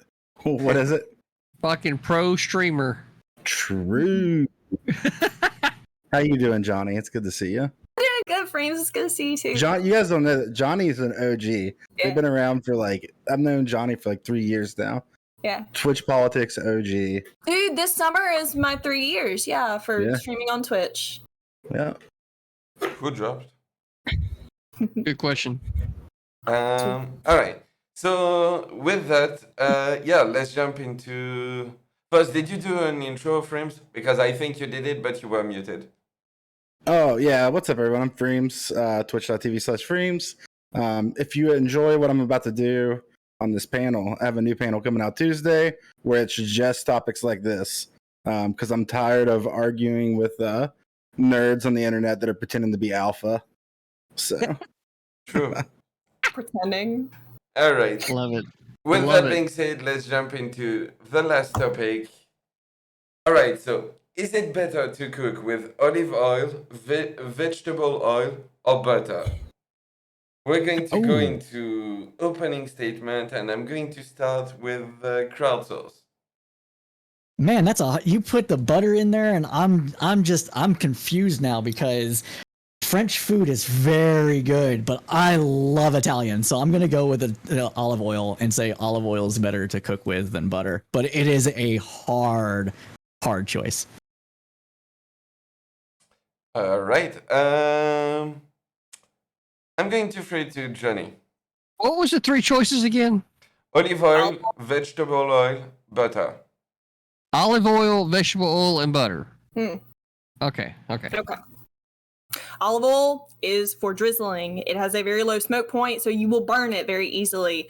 Any amount of flavor that you expect to be adding from olive oil should just be added afterward. Vegetable oil versus butter is whether or not you are deep frying something. However, even if you are deep frying something, my personal opinion is that you should be trying to use peanut oil if you have that available, because vegetable oil, it doesn't add the same amount of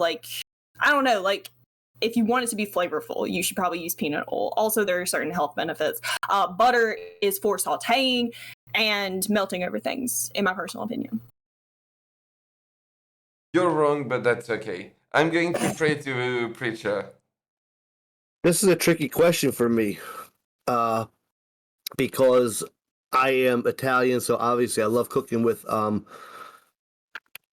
oil. However, my fiance is from Georgia, and you know what? That butter frying, oh my. The stuff she could do with that is super amazing, so But at the end of the day, I'm going to take my father's guidance on cooking and I'm going to use olive oil. The good choice. All right. I'm not biased on this topic at all. All right, AlecGunter, go ahead. Well, I'm not much for cooking and baking, but on the few occasions that I do, I tend to use spray-on vegetable oil. So, but lately I've been using butter because I'm out of spray-on. So I just kind of melt the butter up and use that. I'm sorry, Freems. Okay, I see you shaking your head. I'm not a good cook, dude. I'm sorry. It's all right. All right. I don't do it very much. It's a bad topic for me. I lose.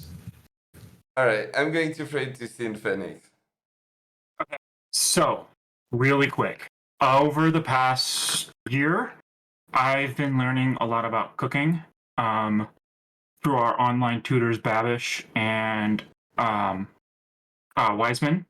And one thing I've learned is that the correct base and sigma pilled answer here is yes. It depends. It depends on what you're making. It depends on what you're cooking. It depends on the outcome that you want. It depends on the fat residue you want. It depends on tons of things. If you're doing something that's water soluble fat, you want butter. If it's something where you want fat soluble water, you might want olive oil. It just all depends on so many different factors, and it's all based on the outcome. So really, all three are correct. What a centrist take. Wow. All right. I'm going to throw it to the Wolficon, who is joining us. Oh, hello, everyone. All right, I would have to say butter. Butter just happens to give everything such a great taste. Fried chicken, vegetable oil. If you're going healthy, olive oil. So, I mean, it just depends on everything. But butter, can't go wrong with butter, guys. All right. I'm going to throw it to Frims. Yeah, I feel like Johnny had the most correct answer. Like, butter has milk in it, milk burns. So anything you're cooking over like a really high heat is going to burn that butter, which is going to give your food a burnt flavor and a burnt color. Olive oil is also better for like medium to low heat. It's good for a drizzle. You can also cook it on things that you're going to cook at a low heat. If you're like sauteing or stir frying anything, you want to use vegetable oil because it is tasteless for the most part and can be used at a super high heat. Also, if you're deep frying anything, you're going to use vegetable oil for the same reason.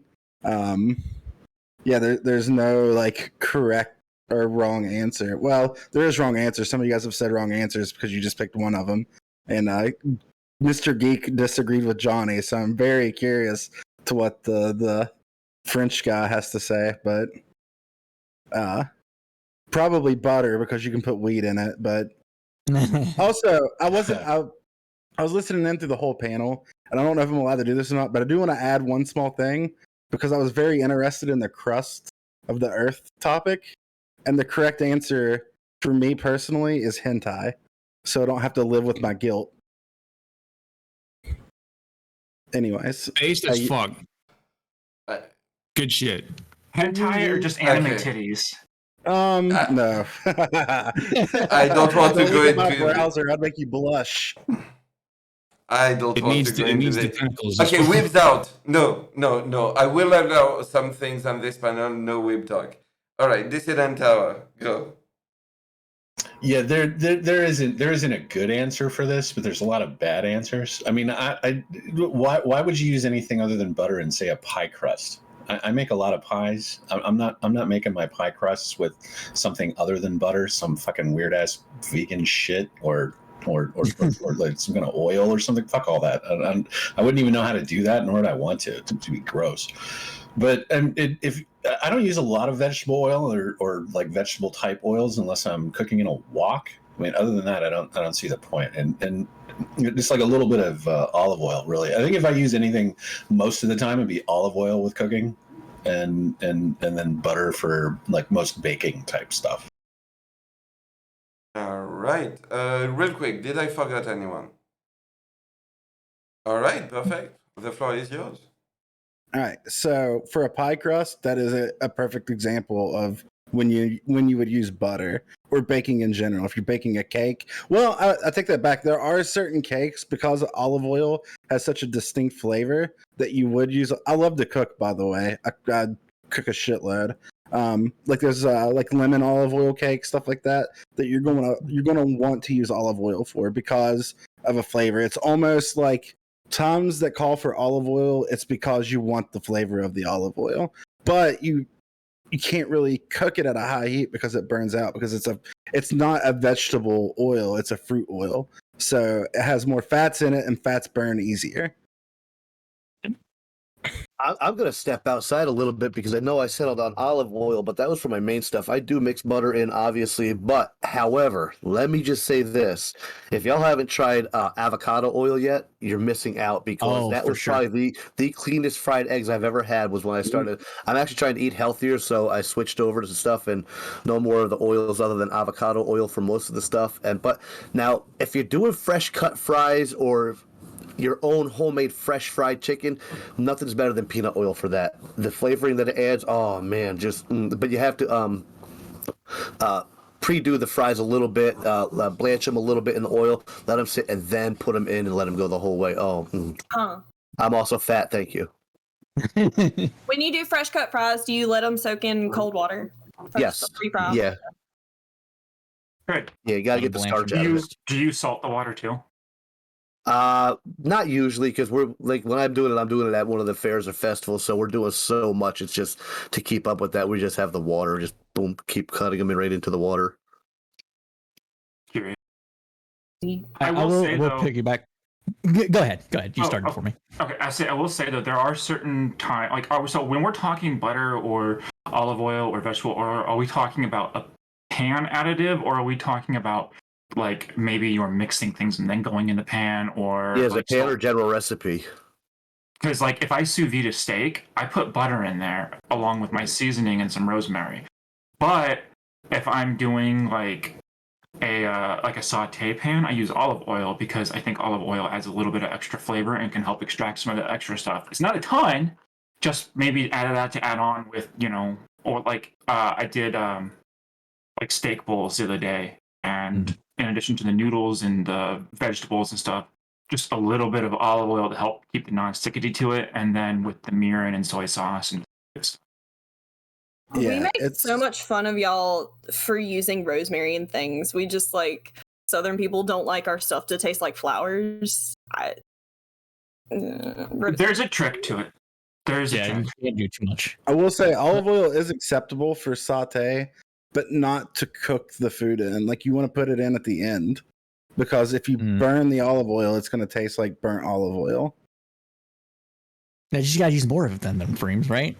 I'm kidding. Well, then it's olive oil on top of burnt olive oil. It's about watching and timing. So what I do is I do the classic water trick, where once I start to get that sizzle, I'll even do it right before it's a full sizzle. That's when I'll start putting my veggies in. And usually by the time I get my mushrooms and onions done, everything else is kind of tending to be ready. That olive oil flavor kind of gets out of there. It's just to make it just not sticking. And yeah, I agree with that. And then to piggyback off of what Preacher said, my wife is vegetarian, so I started substituting some oils with avocado oil, and it's helped immensely, honestly, with getting the proper fats and stuff in there. If olive oil was on the avocado oil was on the list, I honestly, the oils I use the most are avocado oil and canola oil. Especially if I'm stir frying stuff, I like using canola oil. Avocado oil is just so fucking expensive. Yeah, it's pretty pricey.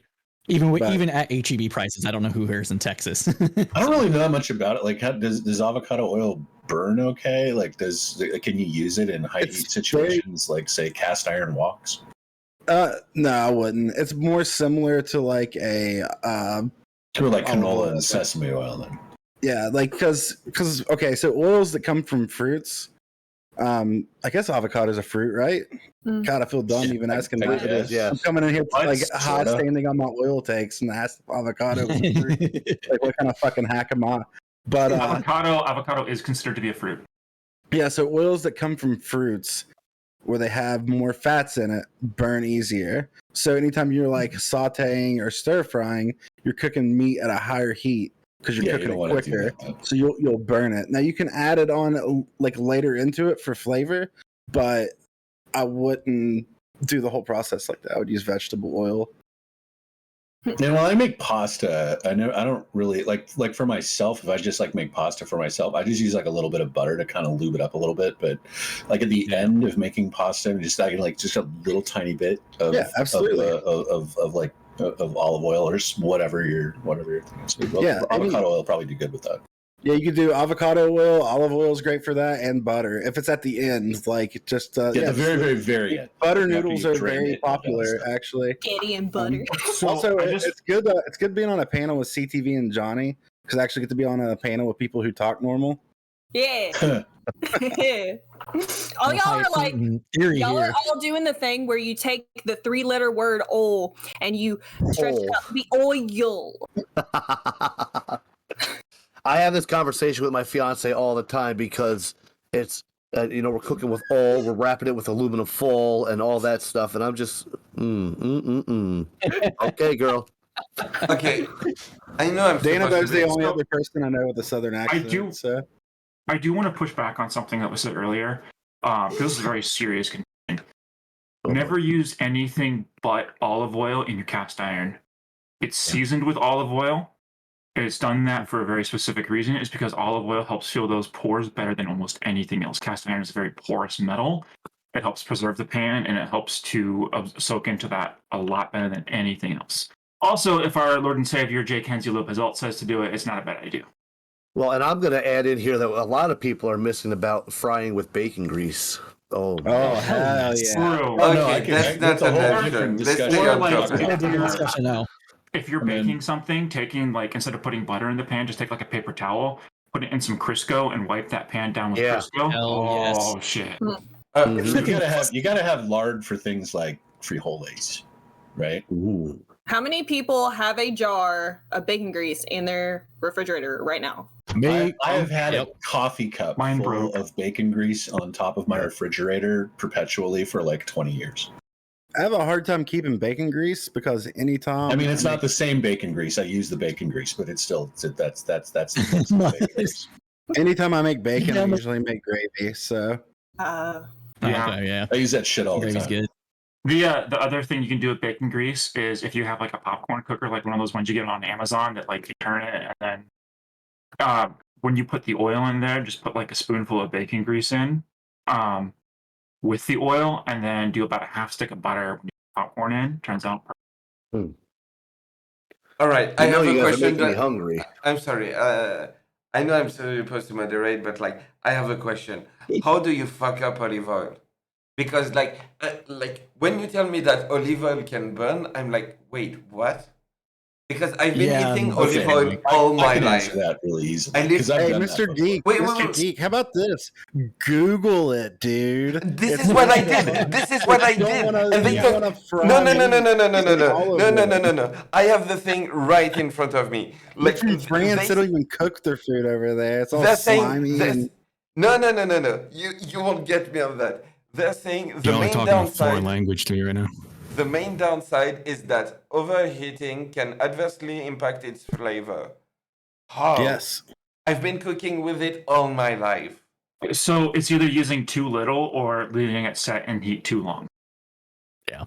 And you get like weird black bits of like I don't remember what it is, but there's a substance in it that basically it carbonizes, and then that carbon gets into your food and it causes issues with the taste. Yeah, if you leave a pan sitting on heat for like 3 minutes with just olive oil in it, it'll turn like a slight brownish color. It does change the taste of it. Yeah, okay, so you have to who does that, right? It's the same like when you make tea. Like, and I don't know how many tea drinkers are here, but I'm very anal when it comes to my tea. Like I don't like super like hot like piping boiling water on my tea because it burns the tea. No, but my question is that like we all agree you have to fuck it up pretty hard. Like you have to really leave it like 3 minutes on the like high heat, like with nothing else to fry it, like to fuck it up this much. Like this is not something easy too much. do. It just lights on fire. Yeah. It's not hard to do, to be honest. It's actually very easy. Mr. Geek is piss me off hard enough where I'm going to take a solid stance Get here him. and say vegetable oil is the number one oil. It is the most versatile. It can be used in most things. You don't have to worry about burning it. It doesn't change the flavor of anything. It's flavorless. Like if you had to have one oil and you That's couldn't why use it any other sucks. oil the rest of your life, then that's what you would want to use. Because sometimes you don't. If I'm making a chocolate cake, I'm not going to put fucking olive oil in it because I don't want it to taste like fucking olive oil. All right, you did this to me, geek. You did this to me. You made me like this. I'm Okay, going to address your point. You have right. I'm going to address your point. All right. When is it a good good thing that something is flavorless? Tell me. Why would you choose No, like from it's not all that the the food. oil? Oh my god! No, it's not that the food is flavorless. Sometimes you don't want the food, the flavor of the oil, to change the flavor of the food that you are eating. Like if you're trying to get the flavor of chocolate and a chocolate cake, you don't want olive oil mixed in with it because you want to taste the chocolate. I'm not saying it makes the food flavorless, but not all food you want to get the flavor from the oil. Like, what do you think this is? Long John Silver's? Holy shit! How Frames, this much is olive blasphemy. oil What are are you you talking about? putting that But- is overpowering the taste of chocolate? That's my Can we question. just Can we have a serious question though about why Sorry. the hell you would Yeah. ever use vegetable oil in like homemade pesto? Like Jesus Christ. Wait, what?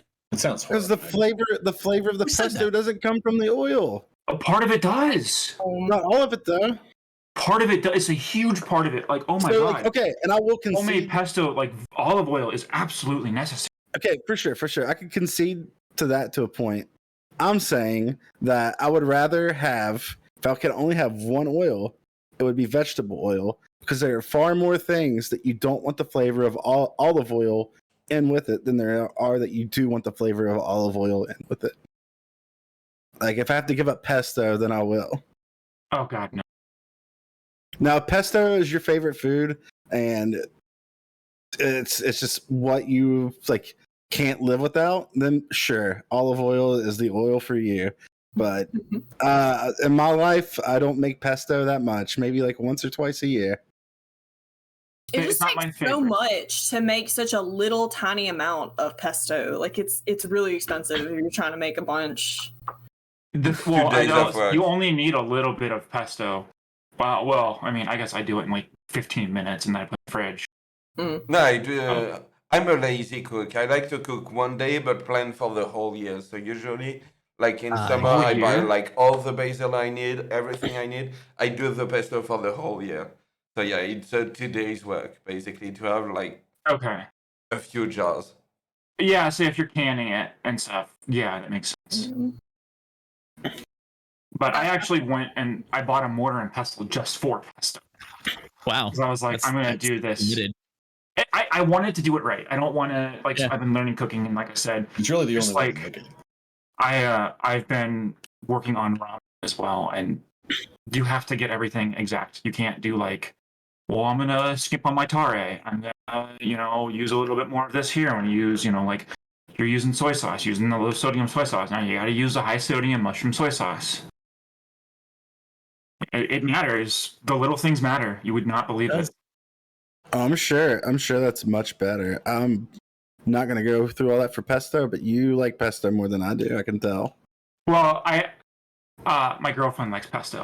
Yeah, So I that's, could- I get it. Listen, sorry, go ahead, friend. No, you go ahead, geek. You go ahead. This is your show. You go ahead.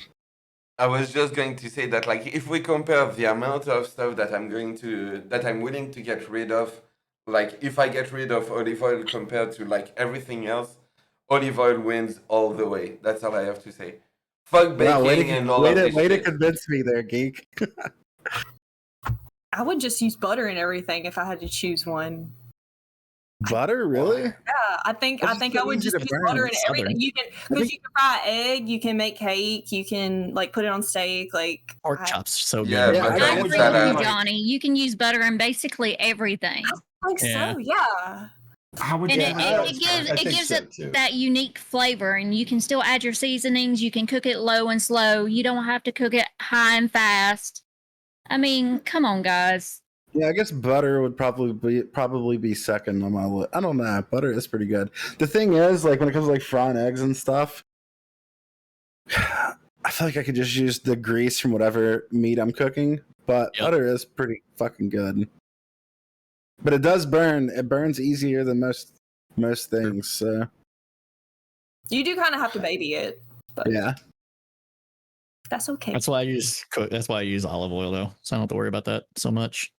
I have never If you were burned to olive corner oil me into except like, when I like was. one thing, then it would be butter, because you I would can use burn it for almost anything, and you can't make a roux with anything else. Don't That's let a me good near the point. stove. I'll burn I it. fucking love roux. Like, Yeah, you can't make a Alec, roux you need without to butter. get on You this must cooking have train. butter. I need to get Yeah. on what? This cooking train. You need to teach yourself to cook, I man. know. It's on my bucket list. You Or is need it to on put that my at the pan top. list? It's so easy. Just go to YouTube, watch Babish, and you're set. You know what I that's cooked? Basically, all your meals, 100%. almost everything uses butter. So you've got to have butter. You know what I Well, cooked and- for the first time ever the other day? I cooked bear meat.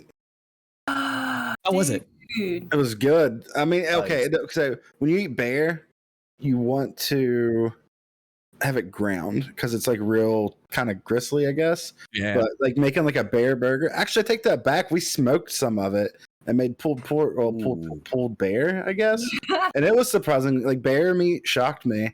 I was like, why haven't I had this before? It's so good. It's just like real dense, like say like elk meat. It's like you eat like an elk burger. You know, you ate an elk burger because it weighs like 20 pounds. I felt pretty much. Like it made like a really thick burger. I don't know, It's it like was really good. dense.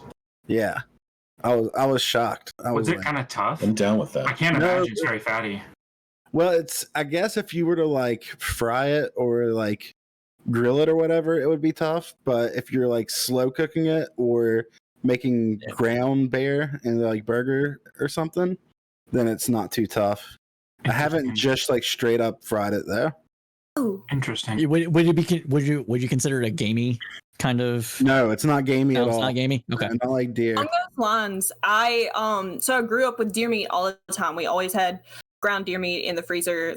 Just that was what Hell we yeah. ate. You know, because you don't have to buy it. Like you already did the thing. You killed the thing. But we always had it. And when I got older, I moved to the city like 10 years ago and I don't hunt anymore. So I've been cooking when I do cook ground meat with beef. And I had always kind of wondered, like, why does this seem harder than when it did when I was a kid, like cooking things with deer meat? And I finally got a few packages of deer meat from my grandma, I guess last month. I started cooking with it and I realized there's so much less fat. There's so much less grease to pour off. It cooks easier. Yeah, I still That's have why- like, Shit injected into it. I still have like 20, The trick 25 to- pounds of deer meat in my freezer right now that I need to like get to cooking quick. The All trick right. to a lot of the meat, though. All right. is So that party at adds Freem's flavor. house. That's what I'm hearing. So I'll be sitting in my deer blind tomorrow morning, and then next Saturday, as Freems was saying, I'll be sitting out waiting for the bear to come by. We have a nice 400-pound bear on our property that I'd really like to collect some meat off of this year. So yeah, I'll probably grind it up though. And usually with deer meat, yeah, they add like the beef I can't remember what the hell it's called, the beef fat to it to if you wanted to make burgers and stuff. Now when I'm using it for jerky, I'll just put it through the grinder on its own and then put it through the gun. But All right, you Yeah. triggered me enough with your I bad also, food takes. We're going to go into closing statement and shout out for this topic. I don't want to host this panel anymore. You all have bad food takes. That's all I have to say. Frames. Real quick before we go into closing statement, I wanted to thank you all again for being here. Really appreciate it. Yeah, everyone go follow our wonderful guest. And yeah, thank you for being here tonight and yeah, for behaving. And thank you also to Danabo for organizing everything, doing all the work behind the scene, not just for this show, but for the main Hippy too. So yeah, twitch.tv/Danabo, shortshockcbd.com, everything is in my chat if you need. And yeah, let's go into closing statement and shout out, starting by Wolfical. All right. Since I didn't hear anybody argue against, how great the butter was, my argument, my statement, Wolficorn is out, guys. Have a great night. Yeah. And you can find Wolficon and CTV on twitch.tv/criticallythinkingveteran. All right, I'm going to fade to Frames. Yeah, twitch.tv/Freems. If you enjoyed that last topic, we're going to be doing plenty of topics like that on my panel. It's a non-political debate panel, Tuesday, 8 p.m. Eastern. This week's topics, I'm only going to release 2 of the topics because I don't want everyone to know them all, but the best non-scary Halloween movie and the best trick-or-treat candy. Thanks. I always have fun coming on for these fun topics. So I appreciate you letting me come back every week. Hell yeah, anytime. And yeah, twitch.tv/frames.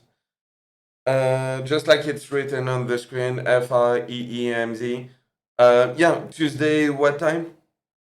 8 p.m. Eastern. 8 p.m. Eastern, there you go. So yeah, go follow and everything. I'm going to fade to Johnny. I was happy to be here and to talk with all you guys. It was fun. And my name is Johnny Scarlett, as it is shown on the screen. I'm an educational variety streamer. I always stream in the education tag, and we talk about philosophy and art and math and science. I have been reading a couple of things. This is a big tome, and it has the art of war as well as some Taoist doctrines and things like that. We're probably going to be going over that this week on my stream. Last week we went over some things like patriotism and your social value and how that equates to your overall responsibility for your own actions and other people around you. We talk about a lot of things. I really can't condense it down any more than that. But if that sounds like a cool channel to you, please do follow me at twitch.tv/JohnnyScarlett. Hell yeah. Thank you for being here. All right, I'm going to fade to crowdsource politics. Hey everybody, I think we made a good case of why olive oil is the best. So if you don't have olive oil in your cabinet, grab it. You need to cook with it. My name is Cypher. I am the host and moderator of the Crowdsource Politics podcast / live stream.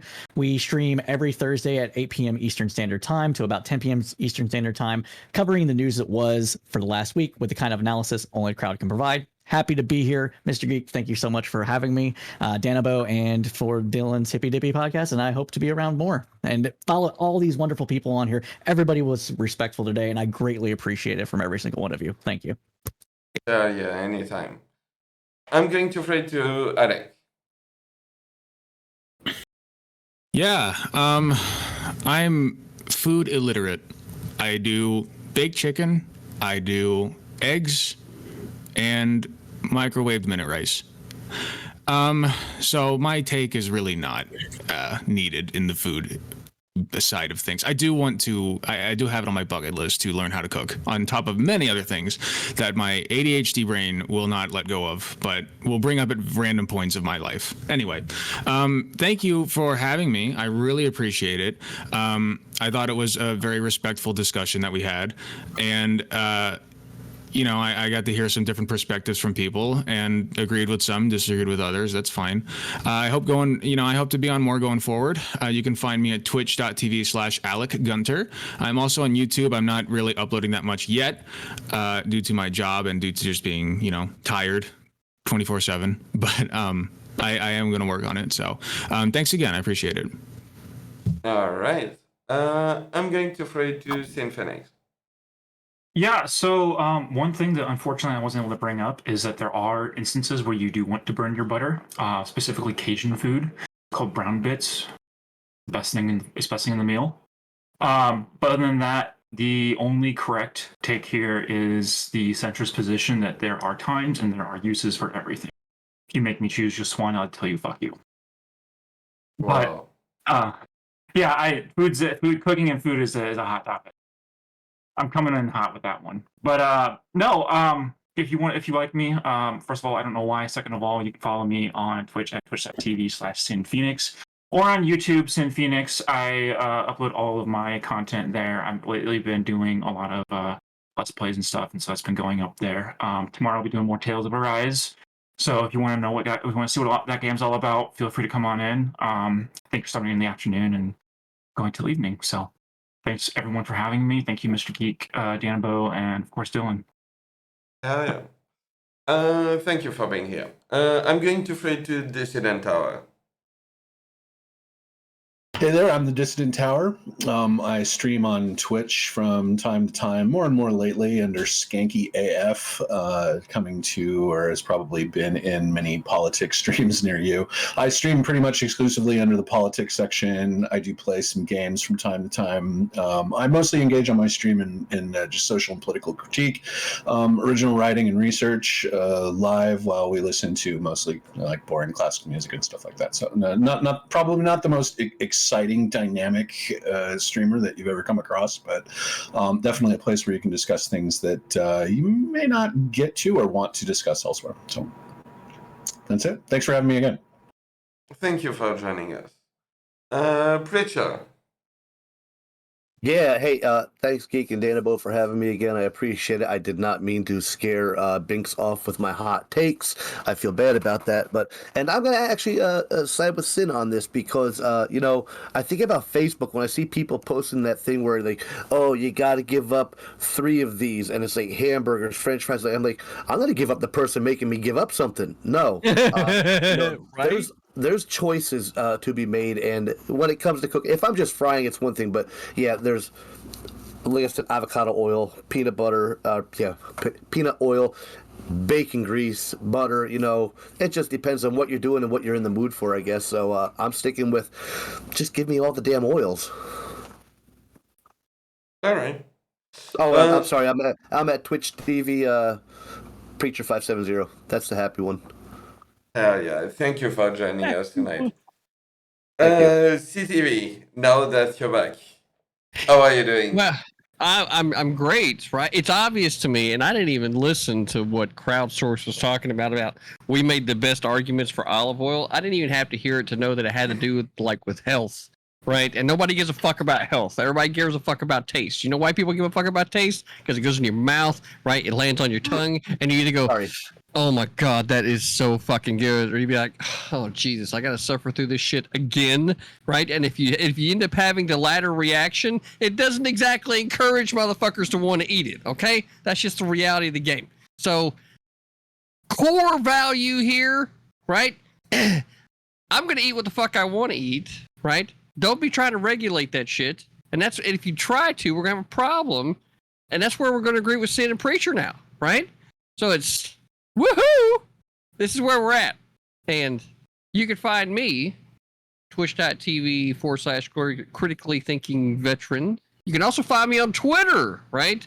Sometimes saying nice things when I feel like nice things need to be said, right? To the people that get nice things said to them, they know who they are. There's no reason for me to put that on blast, right? And the people that I end up shitting on, right? Well, I do that too. So, it's kind of a hit or a miss. And I don't know why it's that way, or maybe my therapist is suspecting why it is that way. I mean, I don't fucking know. But I'm here, right? What I try to do is make people laugh and make people think, right? I think thinking is one of those things that you probably need to be developing, and it takes slow, rational thinking in order to get to the critically thinking that you need for the topics, as complex as they are. And as always, Geek, I'm always happy to be here, and especially here on a Sunday night, having great conversations with everybody that's been here. It has been a great conversation, and I just love the roller coaster that sometimes is me speaking. And with that, we're going to turn it over real nice and easy back over to Mr. Geek to close us out. Hell yeah. And yeah, thank you everyone for joining us. I really appreciate that. And yeah, I'm going to say goodnight to my chat. But yeah, if you want to hop in anytime, if you see me live and everything and you want to say hello, feel free to come by. Always happy to talk with each and every one of you. So yeah. But you're not live that often. Hmm?